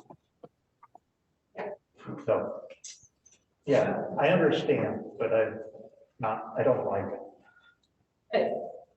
Good. I mean, like, that's the whole point, right? Like, one of the big things that we do is say we are representatives of different constituent groups of the community, and it's really important for staff to hear the concerns and the lived experience that we have because we come from these communities. Like, that is why we are here. So that thing that you're experiencing, you are far from the only person experiencing it. So it's really important to do it, and staff can respond with their logic, but it's really important that you share this, because without that, they are not having the same experiences that we're having.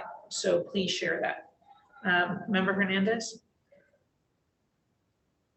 Thank you, Chair. This is a lot of good information, and thank you, Nick, for presenting a complete budget. I appreciate the work you do as a staff. I think I had 2 questions, maybe clarifying on the real estate asset that East Bay Community Energy acquired. Are you be putting that back on the market, or is there plans for that asset? And because now you're shifting over to a lease on the We, property? we do not have a formal plan yet. And then somebody brought up, since we're talking about budgets, I don't know, there's brought up the idea that Mr. Tom Kelly, about $6 million in fines. Do we see ourselves having additional fines that impacts our bottom line, in this budget, or see we're having any issues around that space? Because that's significant dollars. And do you budget for additional regulatory expenses or costs or items like that? Yeah, so I was not here to respond. So I think the really important thing to sort of note in relation to those fines is those fines do not represent a net increase in procurement expense. So in the past, when we have paid fines, it has been in lieu of the procurement of resource adequacy. Essentially, we were not able to buy resource adequacy, and because we were not able to buy it, we paid a fine. But that resource adequacy carried a cost, and in every case, that cost was higher or would have been higher than the cost of the fine. So somewhat of a cost benefit analysis. Had we been able to buy it, it would have, say, cost $10 million. We paid a $6 million fine. So actually, from a customer perspective, customers are actually better off in this particular case, given the structure of the rules. Hopefully we can just change those rules in the future. And I appreciate the discount more for the right choice and what we're doing there to get on par. So I appreciate those adjustments there coming from the executive board. Those are helpful. Thank you. Thank you, Hernandez. Member Pacheco? I have a couple questions and comments, but I'll ask one question or on one issue and step back.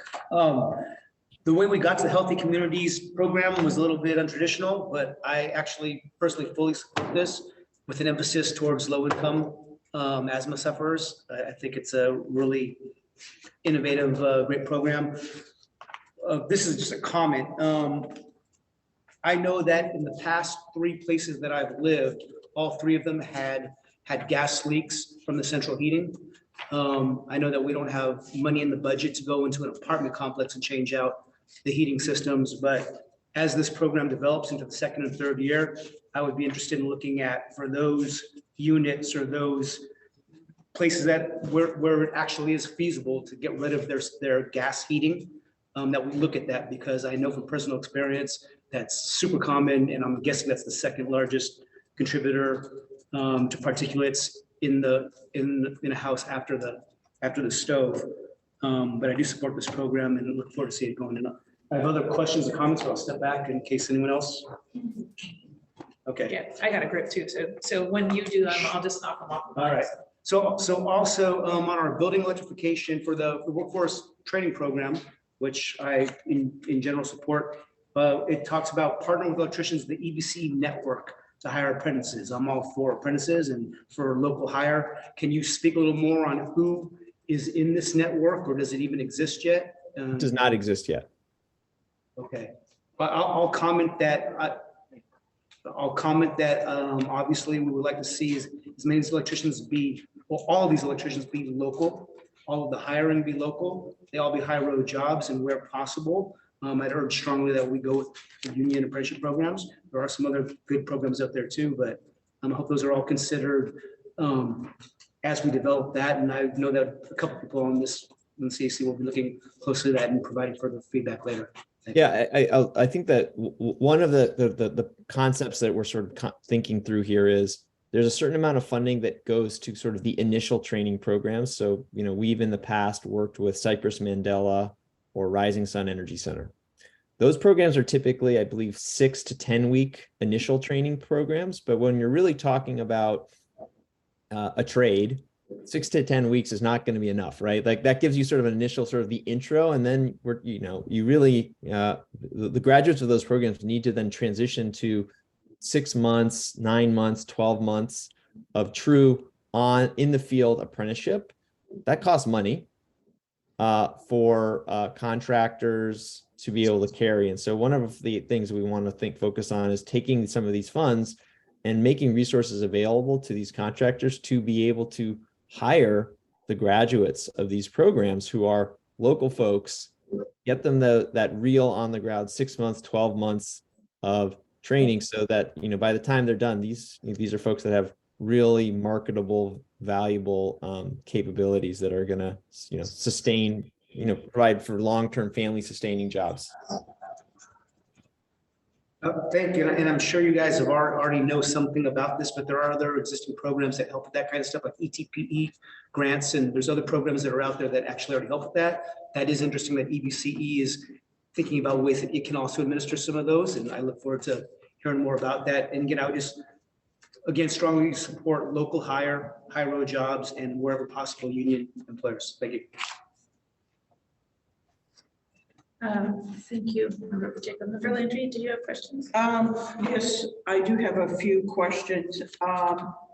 Listening to the public comment, I would like to see annual community grants allocated, and as a public transit user myself, I'd like to see more investments, if possible, in reducing, emissions from besides trucks, buses, and those types of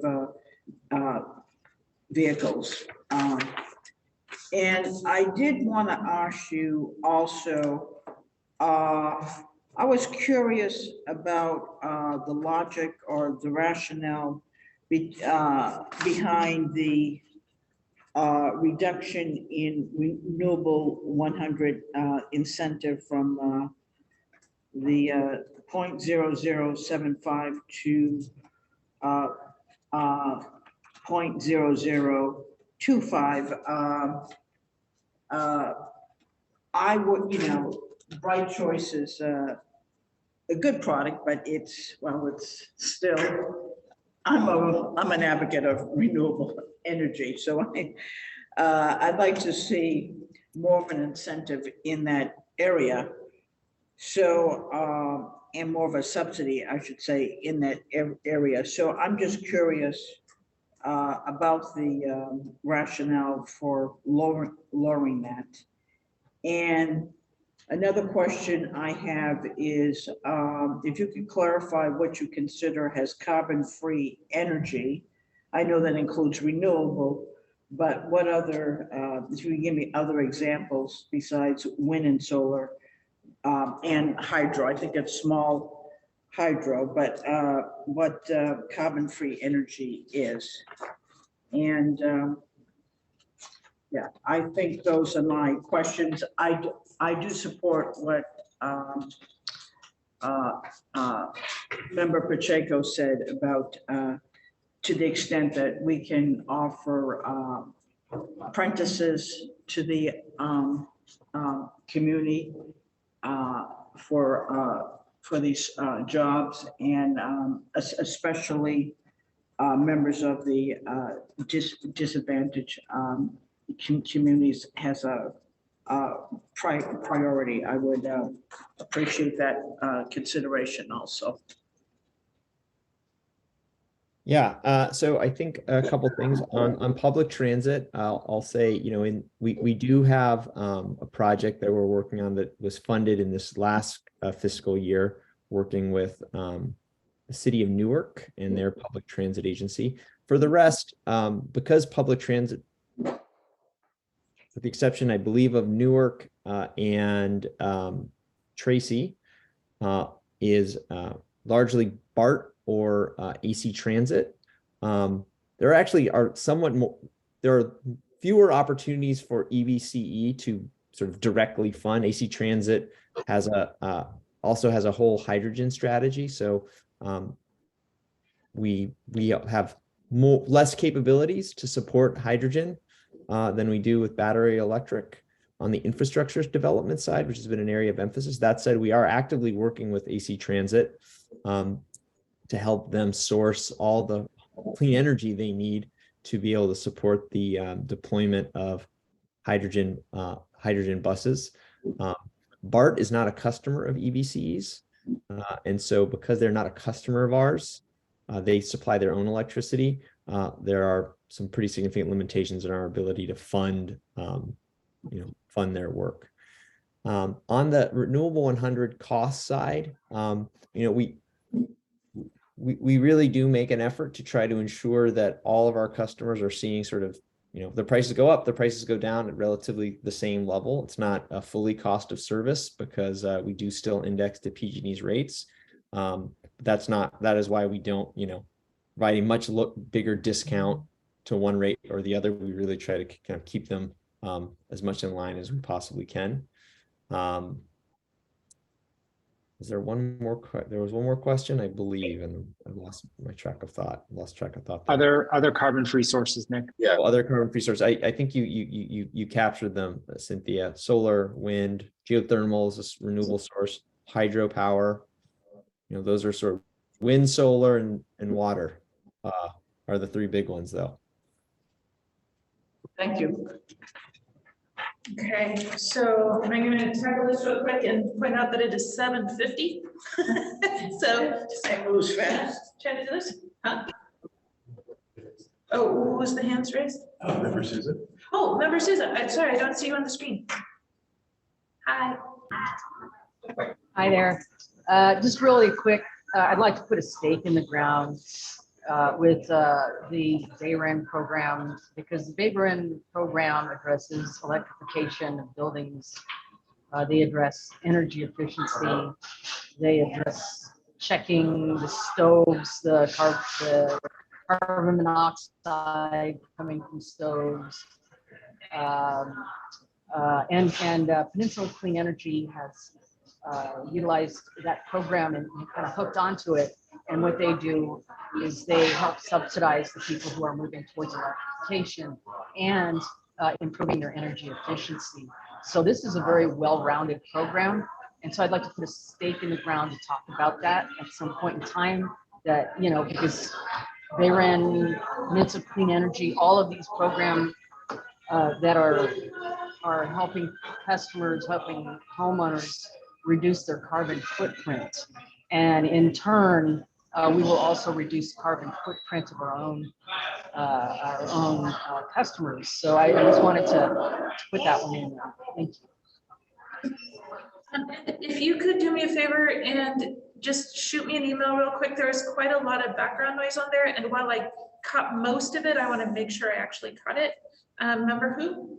I just want just very quickly, I think Member Susan, I do want to say we work very closely with Stop Waste, who is the implementer in Alameda County for BayREN program. So all of these initiatives are very well integrated with Stop Waste, and thus are integrated and sort of accounting for not duplicative of BayREN. Thank you, Nick. Member who? Great. I'll jump in very quickly. Thank you all so much for all of this. Echo a lot of the public comments and comments from other members. Speaking in a personal capacity, I'd like to strongly encourage staff and also community members to look at the Community Resilience Centers program. It's a $270 million program from the California Strategic Growth Council, housed within the Governor's Office of Planning and Research. It may be a really good model or a complement for investing in those community serving facilities, as one of the public commenters mentioned. Thanks. Great. Can you also send me that and a link? Cool. I will include that. You're the best. Okay. So real quick on my own comments here. All right, so reflecting a little bit off of Tom Kelly's question, we do, if I remember this correctly from the last presentation, and I didn't look it back up, we were the most heavily exposed by a long shot to the increase in the cost of natural gas because of our reliance on system power. And I really could have missed it, but I'm wondering if there's something in the, oh, you know what, you did have something in the budget about moving us away from that exposure into higher renewables and whatnot. So I'll just drop that question. Quick comment there. I do want to say that typically speaking, actually, there is very little relationship between our carbon content and our exposure to those prices, given the nature of how we procure. When we procure renewables in particular, procuring, say, wind and solar, and because we do annual accounting of our renewables, our solar assets, for instance, predominantly produce in the summer, in spring, summer, and fall, and to a lesser degree, say in December and January. And so those resources, though we have a lot of them, we're not necessarily in a great position to support our kind of exposure to those resource examples. Similarly with wind, the intermittency of wind means that you may have it, you may not during those high price days. It is why we're adding a lot of storage to manage that, but it would not be accurate to say that our carbon content levels in 2022, 2023 really had any relationship to our effective exposure. And actually, what I'll say is actually, the nature of the power charge indifference adjustment is such that the power charge indifference adjustment and our exposure to the power charge indifference adjustment actually serves as a very effective hedge. So part of the reason we continue to see such strong margins is because of the power charge indifference adjustment. And so anyway, just wanted to give that kind of energy risk management perspective. That was really helpful. Thank you. All right. So, and I'm just kind of touching really quick through here because of time. I do want to echo Member Lutz's comments regarding electrification and also about housing stock being a primary driver of cost and complication. Some of our member jurisdictions, just so you know, have housing stock that has a really high percentage of homes built prior to 1920, which have no air ducts at all. So electrification gets real complicated. And some have really high concentrations of homes built like prior to 1940, which to different levels have that same kind of complication. So since you are focusing primarily on stoves with this program, the savings in both cost and to the climate do not come from electrification. It comes from efficiency. Like gas stoves are more efficient than gas power plants. So cumulatively, unless there is very high efficiency ratings on electric stoves, you're not actually saving any carbon, although you are having higher other benefits like co-benefits for indoor air quality. But for those of us in leaky old homes, our outdoor air comes inside. So I would just be interested in the future in seeing the efficiency requirements inside of our electrification program, which I'm sure are there. But would really be interested in seeing that. And to echo something from Member Pacheco, it would be really great to see emissions testing of rental units and apartment buildings for heating and cooling systems. Question, slide 8. It showed a total annual average savings of $42.74 for our Bright Choice customers, which comes out to about $3.56 per month on average. And is that, did I read this right, that equals about $13.7 million? It was slide 8. $13.7 million is the cost of the dividend. What? It would be so $33.51 is the monthly, call it the monthly discount. And there's on top of that a one-time $9.23 dividend that would be paid. I mean, that's a projection, so we won't be that number. Hopefully it'll be a higher number. And that $3 at $9.23 cumulatively across all customers is the $13 million that you're referring to, the $13.7 million. So it's an annual $9.23 of savings, and $33.51, is that monthly or is that annually? $33.51 is annual. It's annual. Okay, so total is $42.74. So on average for the average customer, it's $3.56 in savings a month. What is the total cost of that $3.56 a month to? So that's on the bottom bullet point. where the 23.2 million is related to that $33.51 for the added adjustment to the value proposition. And then the 13.7 million is the on-bill credit for a total customer savings of 36.9 million. I would. So I understand your point, Olivia. So if you think about, you're saying the total annual energy expense on average, right? Yes. Yeah, so it would be a roughly $33 on a total of around $1,500. Right. Right? Is that right, Jason? Am I getting that math right? Say that one more time. So 5%, $33 is 5% of 1,500, right? No, more than that. On my math, that would be how you do the math, right? It's like it'd be. Yeah, it's 5% on the average bill. The average. So what is the average annual bill?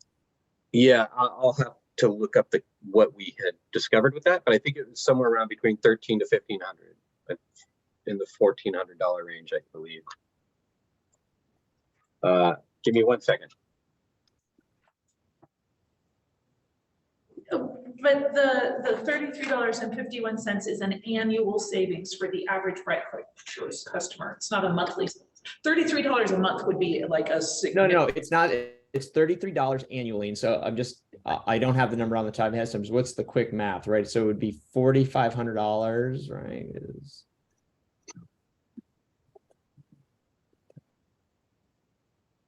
times 0.05, right? Okay. All right. Jason, are you numbers here? Yeah. So $33 would be 1% of $3,000, right? So it would be 3,000 divided by 5. Is that right, Jason? Something like that? Am I getting that right? That math? I think that you're working out something that we don't need to know for this question. Anyway, so I don't have that number off the top of my head. We can try to do some back of the envelope math, but I think that wasn't your core question. So while Jason is doing the math, I guess my statement here would be $4.74 in annual savings per average customer of Bright Choice. per month. $42.74 per month. Yeah. Mm-hmm. That doesn't. Okay. $42. So the average Bright Choice customer is expected to save $42.74 per year relative to PG&E. Right. So $42.74 per year. Per year, which is great. Yes, $3 and something a month, right? $3.56 a month. Okay. That's good. Any savings is good, right? We'll just say that any savings is good. For me, I would rather see 36.9 million, if that's what that is, in heavy local investment to build resilience and like permanently bring down costs and have more batteries and better air filters and building envelope improvements and things like that, then get less than $4 a month off of my bill. But that's just, it would be interesting to see what that could look like if it were just really driven into other tangible benefits for our ratepayers and constituents. So on 2 more points and then we'll move on. On the fast chargers, which was slide 24, I'm again just going to request that we include metrics so that as these programs are rolled out, that there are metrics that show adoption rates of EV vehicles by low-income communities. And if this changes as a result of this program, specifically to address concerns raised by people living in, depending on what jurisdiction you're in, they're called economic opportunity zones or equity communities and things like that. Like folks are really concerned that EV fast charging stations in low-income communities are a pathway to gentrification. And so it would just be good to look at adoption rates of our target populations. And I'm just curious if anyone, we don't have to answer this now, has looked at EV incentives for like Lyft and Uber and other rideshare drivers who spend a whole lot of time driving around and tend to be low income folks. And then the last thing is on the electrification workforce training. I am thrilled, could not even tell you how happy I am to see support for a pipeline from pre-apprenticeship programs into apprenticeship programs. It's an issue that we're tackling in my day job today. And it would be really cool for us to also recognize the number of jobs here that exist from trades and job opportunities that do not recognize traditional apprenticeship programs. I know that in our community, we have some really good certification programs that are being developed around energy auditing and things like that. And those don't have official apprentice programs. So it would be cool for us to start looking at ways to support pipelines into all of these different career paths, as opposed to just the ones with formalized apprenticeship. And that is it for me on this. Sorry that it's so long. Yep. Yeah, the only sort of response I would have is on the rideshare is, you know, that is absolutely the kind of that is absolutely the kind of use case, light duty use case we're looking at. It's not just for rideshare, it's for delivery as well. So really any, folks, particularly folks that have long commutes or drive light duty vehicles for a living, and where electric vehicles can be really beneficial, that's going to be an area of emphasis. Awesome. And okay, Member Pacheco, and then we need to decide whether or not we're staying to hear the rest of the agenda as it is 8:05. Thank you, Chair. Two quick points. One, backing up two things that you said. The issue of enhancing gentrification. Everything that we do has an equity lens. We built it into the JPA language, and so the fast charging, we are targeting equity neighborhoods. But I don't know, I don't even know what the answer to that is. But has staff been working with ABAG or other regional agencies on how to implement fast charging in a way that, along with other regulations or other guidance from other agencies around housing, can limit the gentrification? I can't even imagine there is a path on that. It's an interesting, we have not, we have not been too involved on the housing side. We focused on accessibility to multifamily. And I think that's I think we've had enough, challenges identifying good sites and moving this process forward, where at least for this first round, we really just want to make sure these are sites that are located in places where folks that live in multifamily who may not have a place to charge will have a place to charge. As we think about other strategies, particularly strategies for developing charging, say in parking, parking lots and garages for multifamily, finding ways to make sure that, it's getting to, to those that need it most is something we'll certainly focus on. Thank you. I have no answers, but it would be great if moving forward, we do talk with ABAG and other organizations that focus on that, possibly come up with a solution to mitigate what you're talking about. And the other quick point is also what the Chair Eldred said is, yeah, I have to admit that I also would love to see that 39 million invested into the community with the grant program, the local business development program, and resiliency programs. I just think it's a better use of a limited amount of money as opposed to the $4 reductions in a monthly bill. And I just wanted to add that. Thanks. And again, we will keep the cost, but Nick, just to clarify, we are measuring though the uptake, like who is utilizing these electric vehicle charging stations, what the EV adoption rate is for like who is adopting them, whether or not this program changes that? Those are things. Yeah, that- we will. We don't yet have the chargers to, but no, I mean, one of the things we do is we are able to measure EV uptake because we get on a quarterly basis all DMV registration data. So we can say, within a census tract, are we seeing more or less EVs? So, we may not necessarily be able to discern on an individual household by household basis because we don't have individual household income data.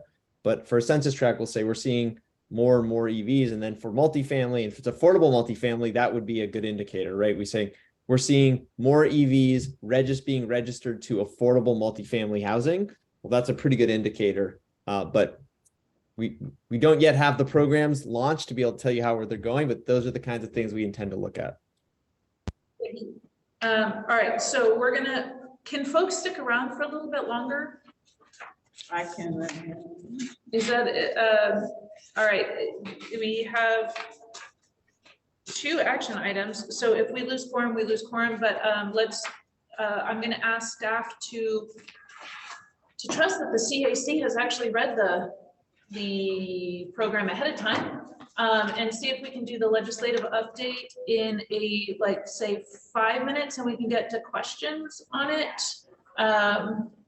I realize that's a little bit of a challenge round, but if you could do that, we would really love it. Great. All right, Chair, I'll get point of order. Is there a motion to vote on this, or is this just an action item, or just informational?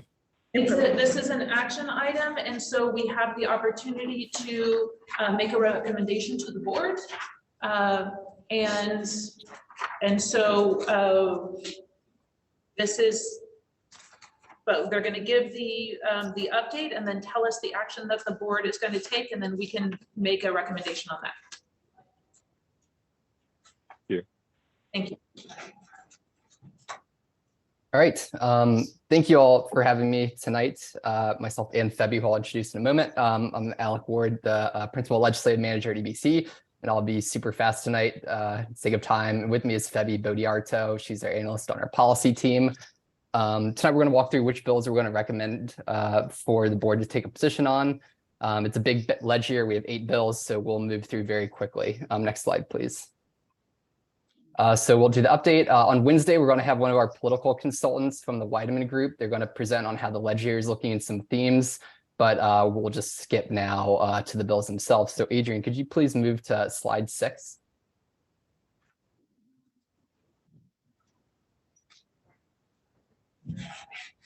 I think we might have to go back a couple slides right to where the tables start.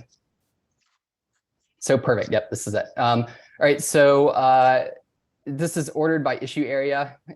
We've included in the memo outlines on these bills, fact sheets for most of the bills. The memo also has some slight changes to the legislative program, but no changes to the principles or positions, really just titles and addresses that changed. All right, so for the bills, the first one is AB 1373 Garcia. These are all state bills. This is in the Assembly. So the governor's January budget contained a potential fundamental attack against CCAs if left unamended. So there's a chance to save it, then make it actually good.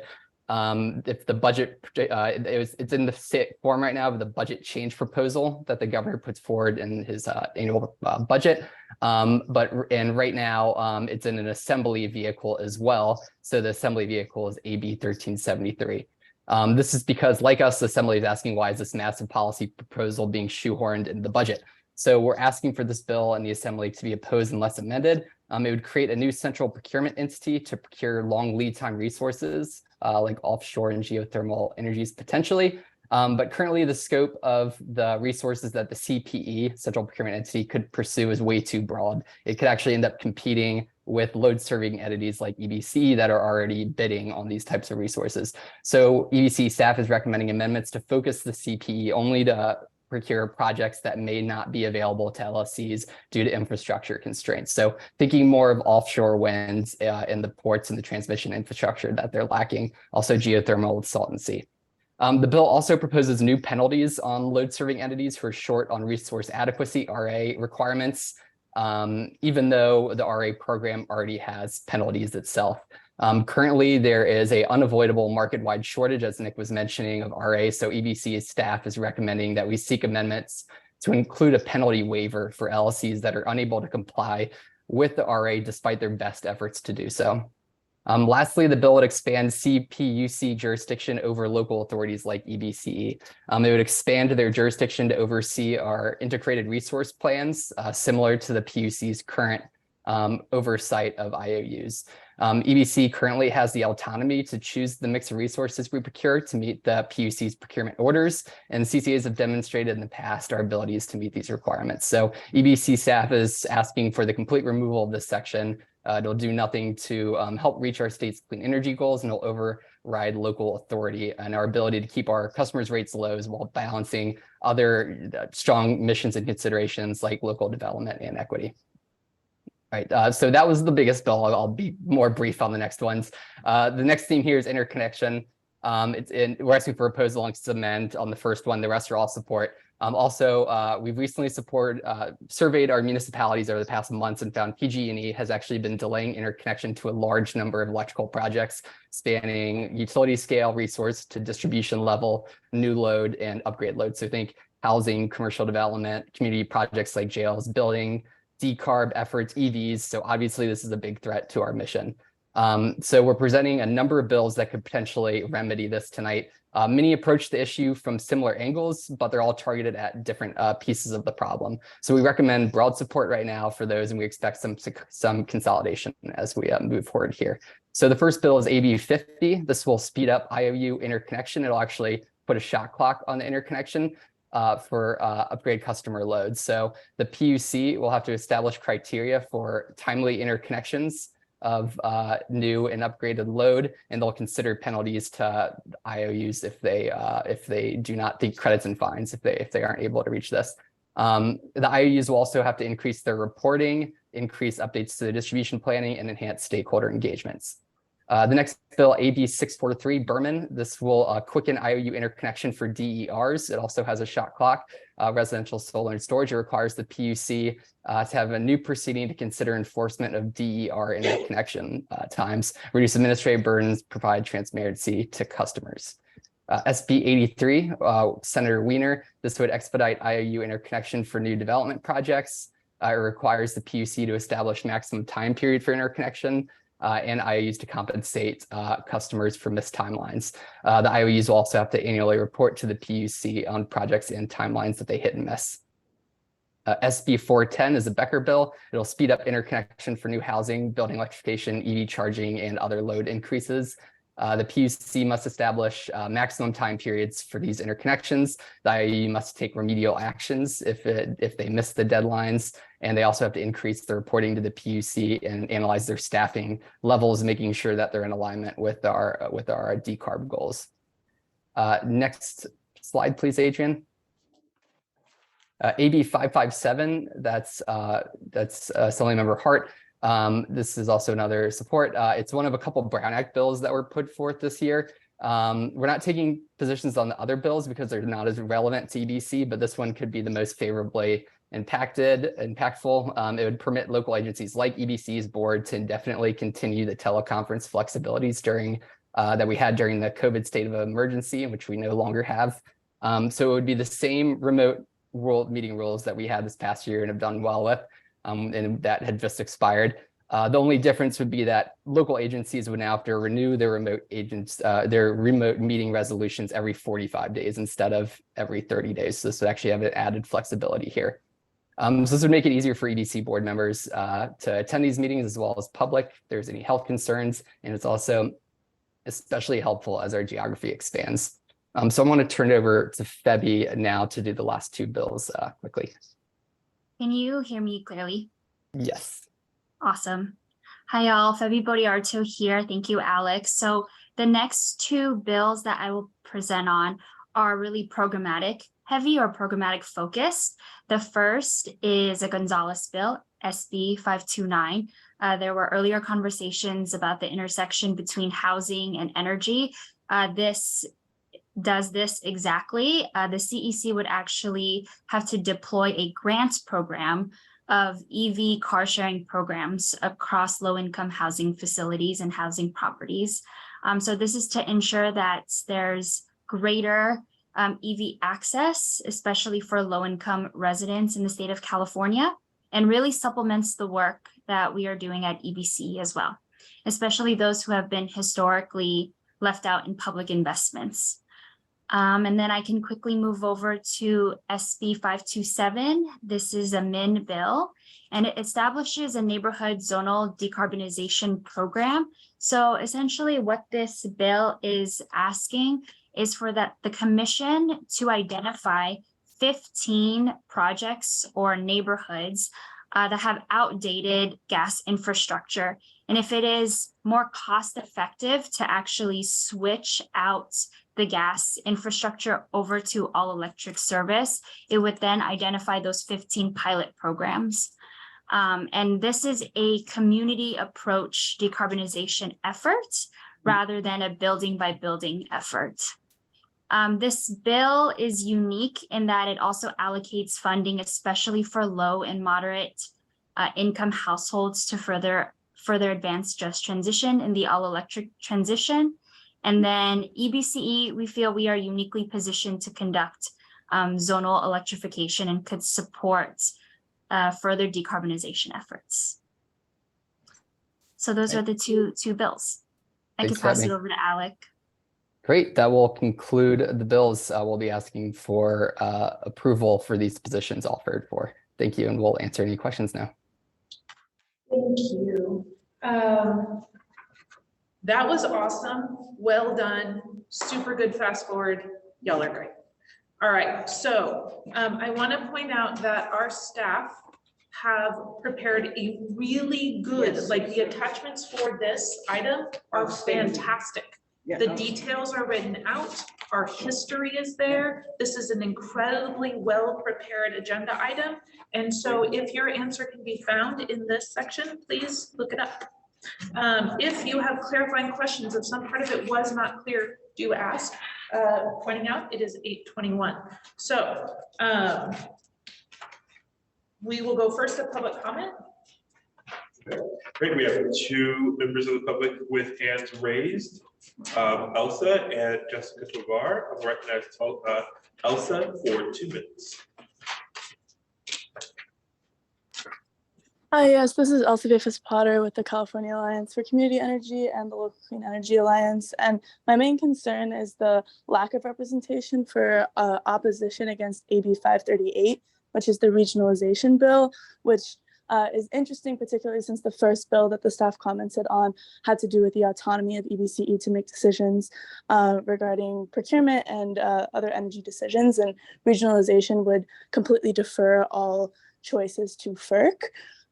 So that's the first thing. Second of all, that bill would completely undermine the mandate of EBCE to provide local clean energy for communities, as it would once again defer that authority to FERC or to the regional body, the RTO, and in that case would most likely result in increased coal power from neighboring states, which would undermine the California's more stringent laws against using coal for carbon reasons and pollution reasons. And second of all, would also increase transmission lines, which, as we know, have caused wildfires and lots of problems for communities all around the state.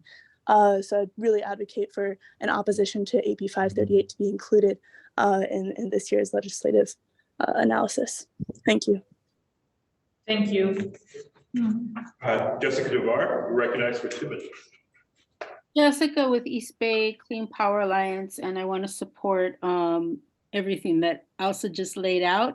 But I also want to add, I think the greatest analogy that goes with this effort to regionalize is that effort is very much like the free trade when it comes to clean energy. And it would be an outsourcing of jobs in the clean energy sector. And as Elsa mentioned, bringing in a lot of dirty energy as well. And in order to keep the autonomy around, centering local investments, this would totally kill that. And so I just wanted to uplift that in the easiest way that I can explain it, And hopefully your staff will take a position to oppose 538. Thank you. Thank you. Any more public comment? There's no further public comment. All right, we're going to the speed round for CAC inputs. I see two here. Member Pacheco? Now, thank you. This is a good presentation that staff did for the legislative priorities. It looks good to me. The analysis is good to me. I also want to echo what the LCA public comment was and Jessica's comment was. From different analysis that I've heard, like including from Loretta Lynch, ex-CPUC commissioner, that this would take our autonomy in making a lot of the decisions that EBC's creation was founded around, about local control and control of our resources. And also, as I think Jessica was speaking on, it wouldn't affect outsource jobs to Utah and other Western right to work states, because we could procure, a decision could be made that we procure our energy resources from out of state as opposed to locally, where we also create career ladders and path to better life as we develop these energy resources. So yes, I agree in supporting moving that the board oppose 538. Thank you. I'm gonna just jump on that wagon really quick. Oh, actually, remember, you had your hands raised? I was gonna make a motion to support all the recommended positions with the addition of opposed AB 538. I would second motion to do that. All right, motion for Member Lutz, second by Member Pacheco. I'm going to jump in on this. It is shocking, actually, that we don't have an opposed stance on this. There are over 177 organizations that have turned in opposition to this. And just to demonstrate the breadth of this, we have the building trades and the Sierra Club working together in opposition. So for folks who are not familiar with this bill, I did a write-up. This is AB 538, which is Assemblymember Holden's bill. It results in California giving up control over our own grid. It is currently in has been passed to the Assembly Utilities and Energy Committee. No, it went through there. It was really brutal and worth watching. It's in the Appropriations Committee. They're waiting for answers in two primary areas, which is the loss of state control over the board of the California ISO over California Energy, and a massive loss of good union jobs. That number is estimated at over 100,000 union renewable energy jobs leaving the state. Wow. We would give up our own, CAISO would become one of 11 states in the RTO. It's really bad. Historically, the legal challenges when states try and assert control over their own rights to their grid, they have lost in every legal challenge federally to date. And the states have not been able to say things like, we're going to have a preference for this because it's a violation of interstate commerce laws, which and a bunch of other things. So I will really strongly recommend encouraging the board to direct staff to oppose AB 538. And I see CEO Chassett has his hand raised. Yeah, thank you. I just want to say that,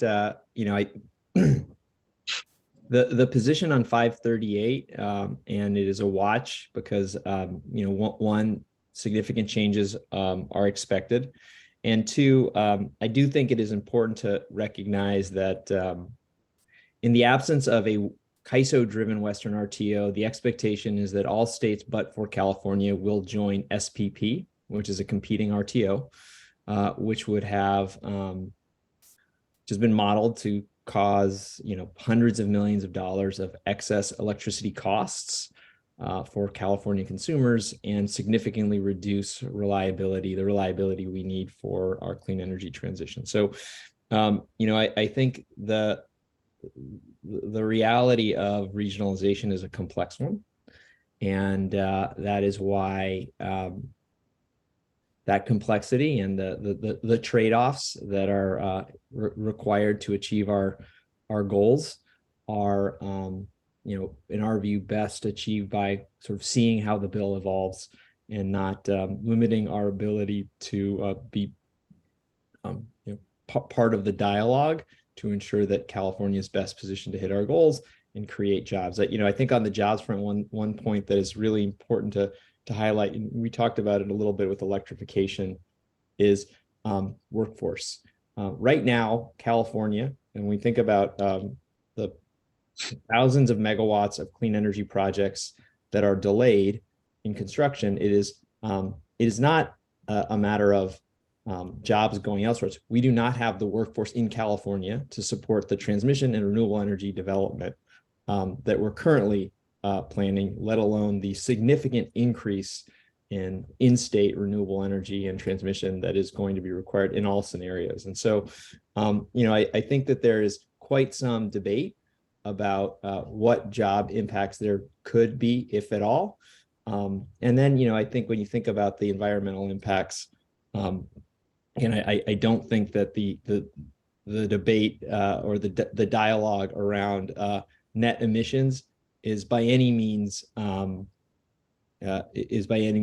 complete. If anything, there's significant analysis that suggests that more regional cooperation actually is going to reduce emissions. But I'm not here to sort of argue for the bill or against it. I think that complexity is the reason why at this point in time we believe it's best to watch.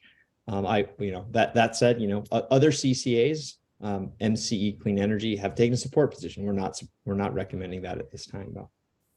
So we do have an oppose unless amend on this agenda right now. Would you be open to changing it to oppose unless amended?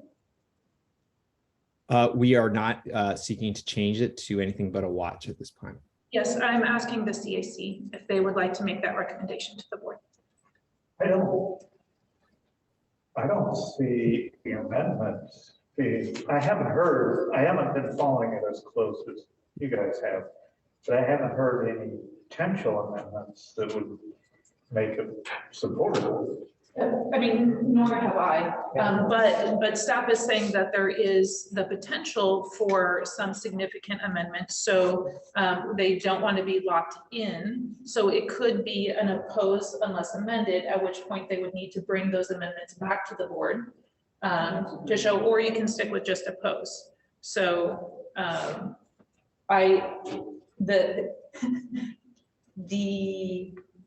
becoming a minority state that opposes coal, the rate relationship, it is a very complicated issue. It's one I'm quite familiar with, as are several other members of this body. We would love to have that conversation with you, not during this meeting because of time. I would be happy to include some of the materials that I found in some of those letters that have been submitted, especially the ones with broad community support that represent constituent groups in our jurisdiction in the materials to the board. I would keep it as opposed and ask that you submit those materials. Great, and then we can always revisit it. Perfect. If I'm, I agree with Jim. I'm sorry, I don't see any amendment that could actually fix this where California keeps its independence, keeps its authorities. And if it's significantly amended, then staff could bring it back to us. Member Souza?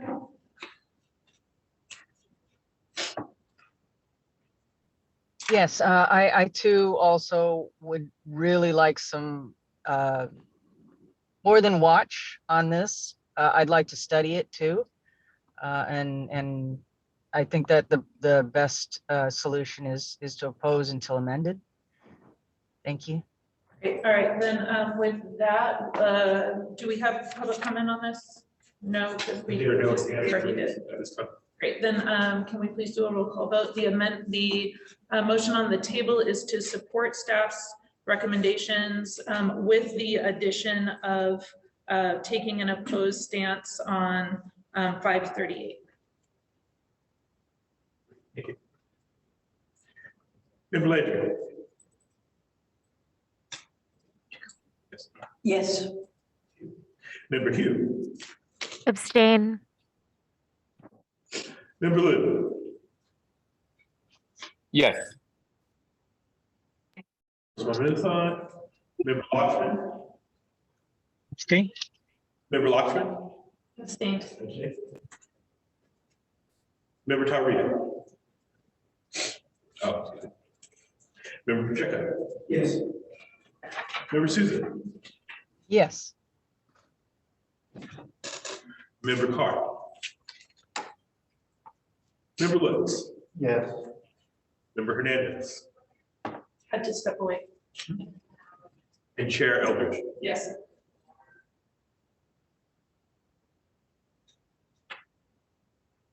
Not pass. 6 yes, 2 abstain,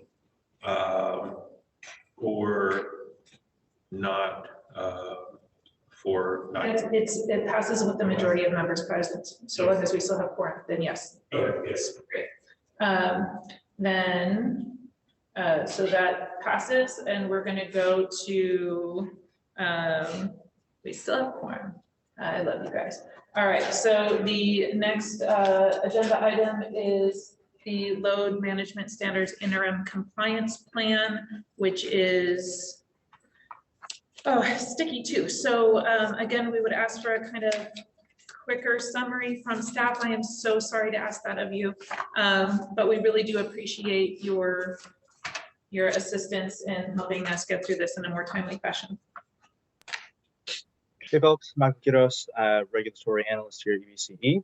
Can you hear me okay? Yes. Great. I will try to be as quick with this as possible. So late last year, the California Energy Commission adopted revisions to the load management standards for uploading dynamic rates to a database it hosts called MIDAS. The implementation of these revised regulations is still ongoing. EBCE has been actively involved, and that's where this item comes in. The Energy Commission wants uploads of existing dynamic rates, such as time of use, to begin on July 1st of this year. That being said, there are ongoing technical issues regarding the state of MIDAS and the scope and format of uploads that the CEC and parties in the proceeding have yet to work out. More concerningly, the CEC has previously suggested that EBCE be responsible for uploading both EBCE and PG&E rates. We do not have access to PG&E rates in a usable format, and this would just not be technically feasible. That being said, a section of the revised regulations allows EBCE to seek Energy Commission permission to upload these rates later or not at all if we get board authorization. So that is what we are requesting here.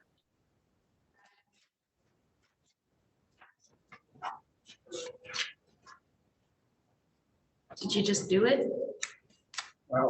That was so good.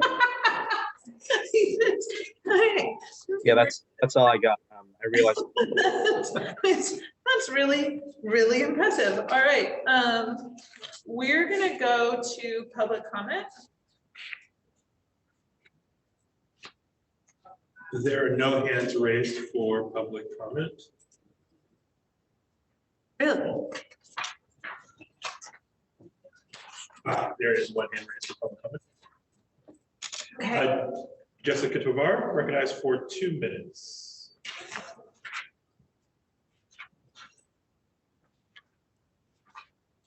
Very quickly, East Bay Clean Power Alliance supports this recommendation. Thanks.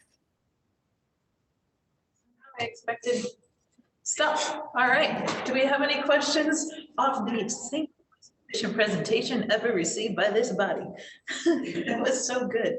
Are there any questions on this? All right, looking for a motion. I'll make a motion to support. Is there a second? Okay, motion by member Pacheco, second by member Lutz, motion to support. We can have a roll call vote. Thank you. Member Landy. Yes. Member Hugh. Abstain. Member Liu. Yes. Member Lockman. Yes. Member Tavria, Member Pacheco. Yes. Member Souza, Yes. Member Farr. Member Lewis. Yes. Member Hernandez. And Chair Eldridge. Yes. Motion passes. Great.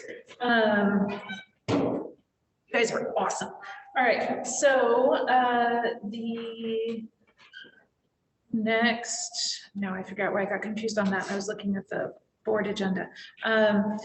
We will move to item number 8, which is member and staff announcements, including requests to place items on future CAC agendas that have not been raised previously.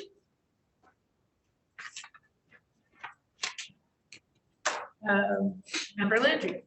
Yes, I have a couple. From public comment, I would like to agendize the governors in the PUC to strengthen rooftop solar and storage for renters and multifamily sign-on letter to join. Saying that clearly, and I believe that tenants should have the opportunity to benefit.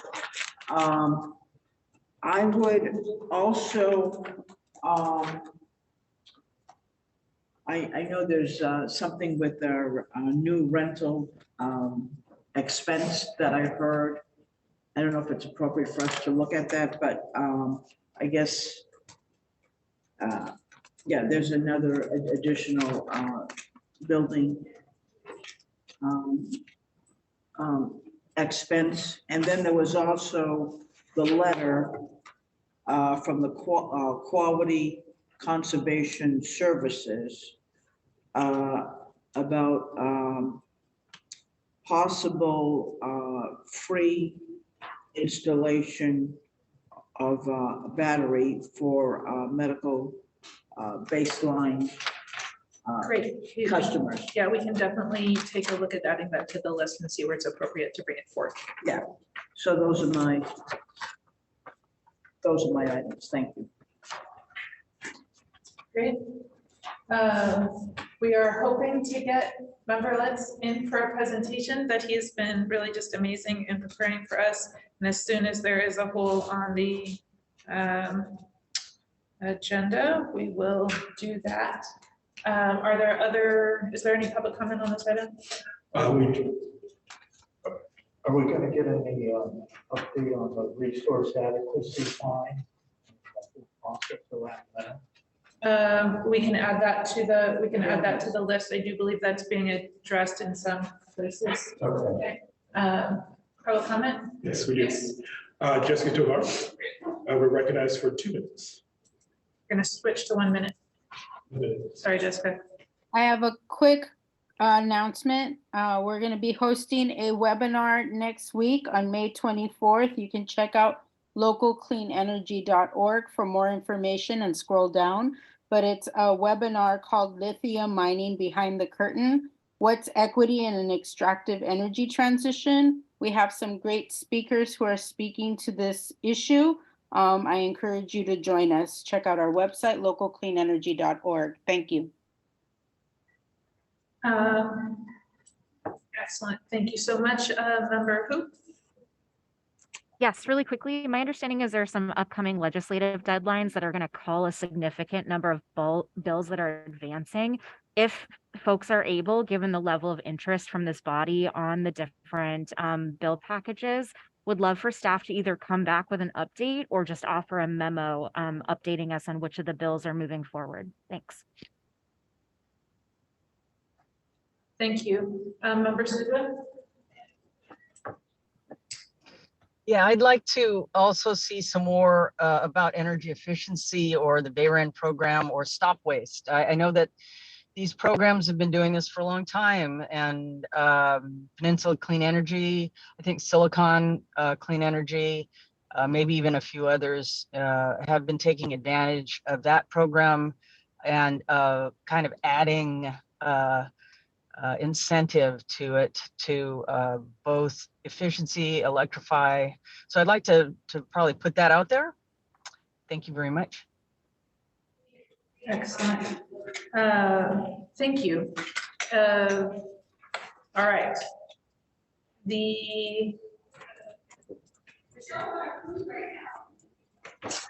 That's all. So I will hold this announcement till more people have been informed. So with that, we are going to adjourn this meeting to Tuesday, June 20th, 2023 at 6 p.m. And again, anyone is encouraged to participate in Wednesday's meeting with the board. Thank you.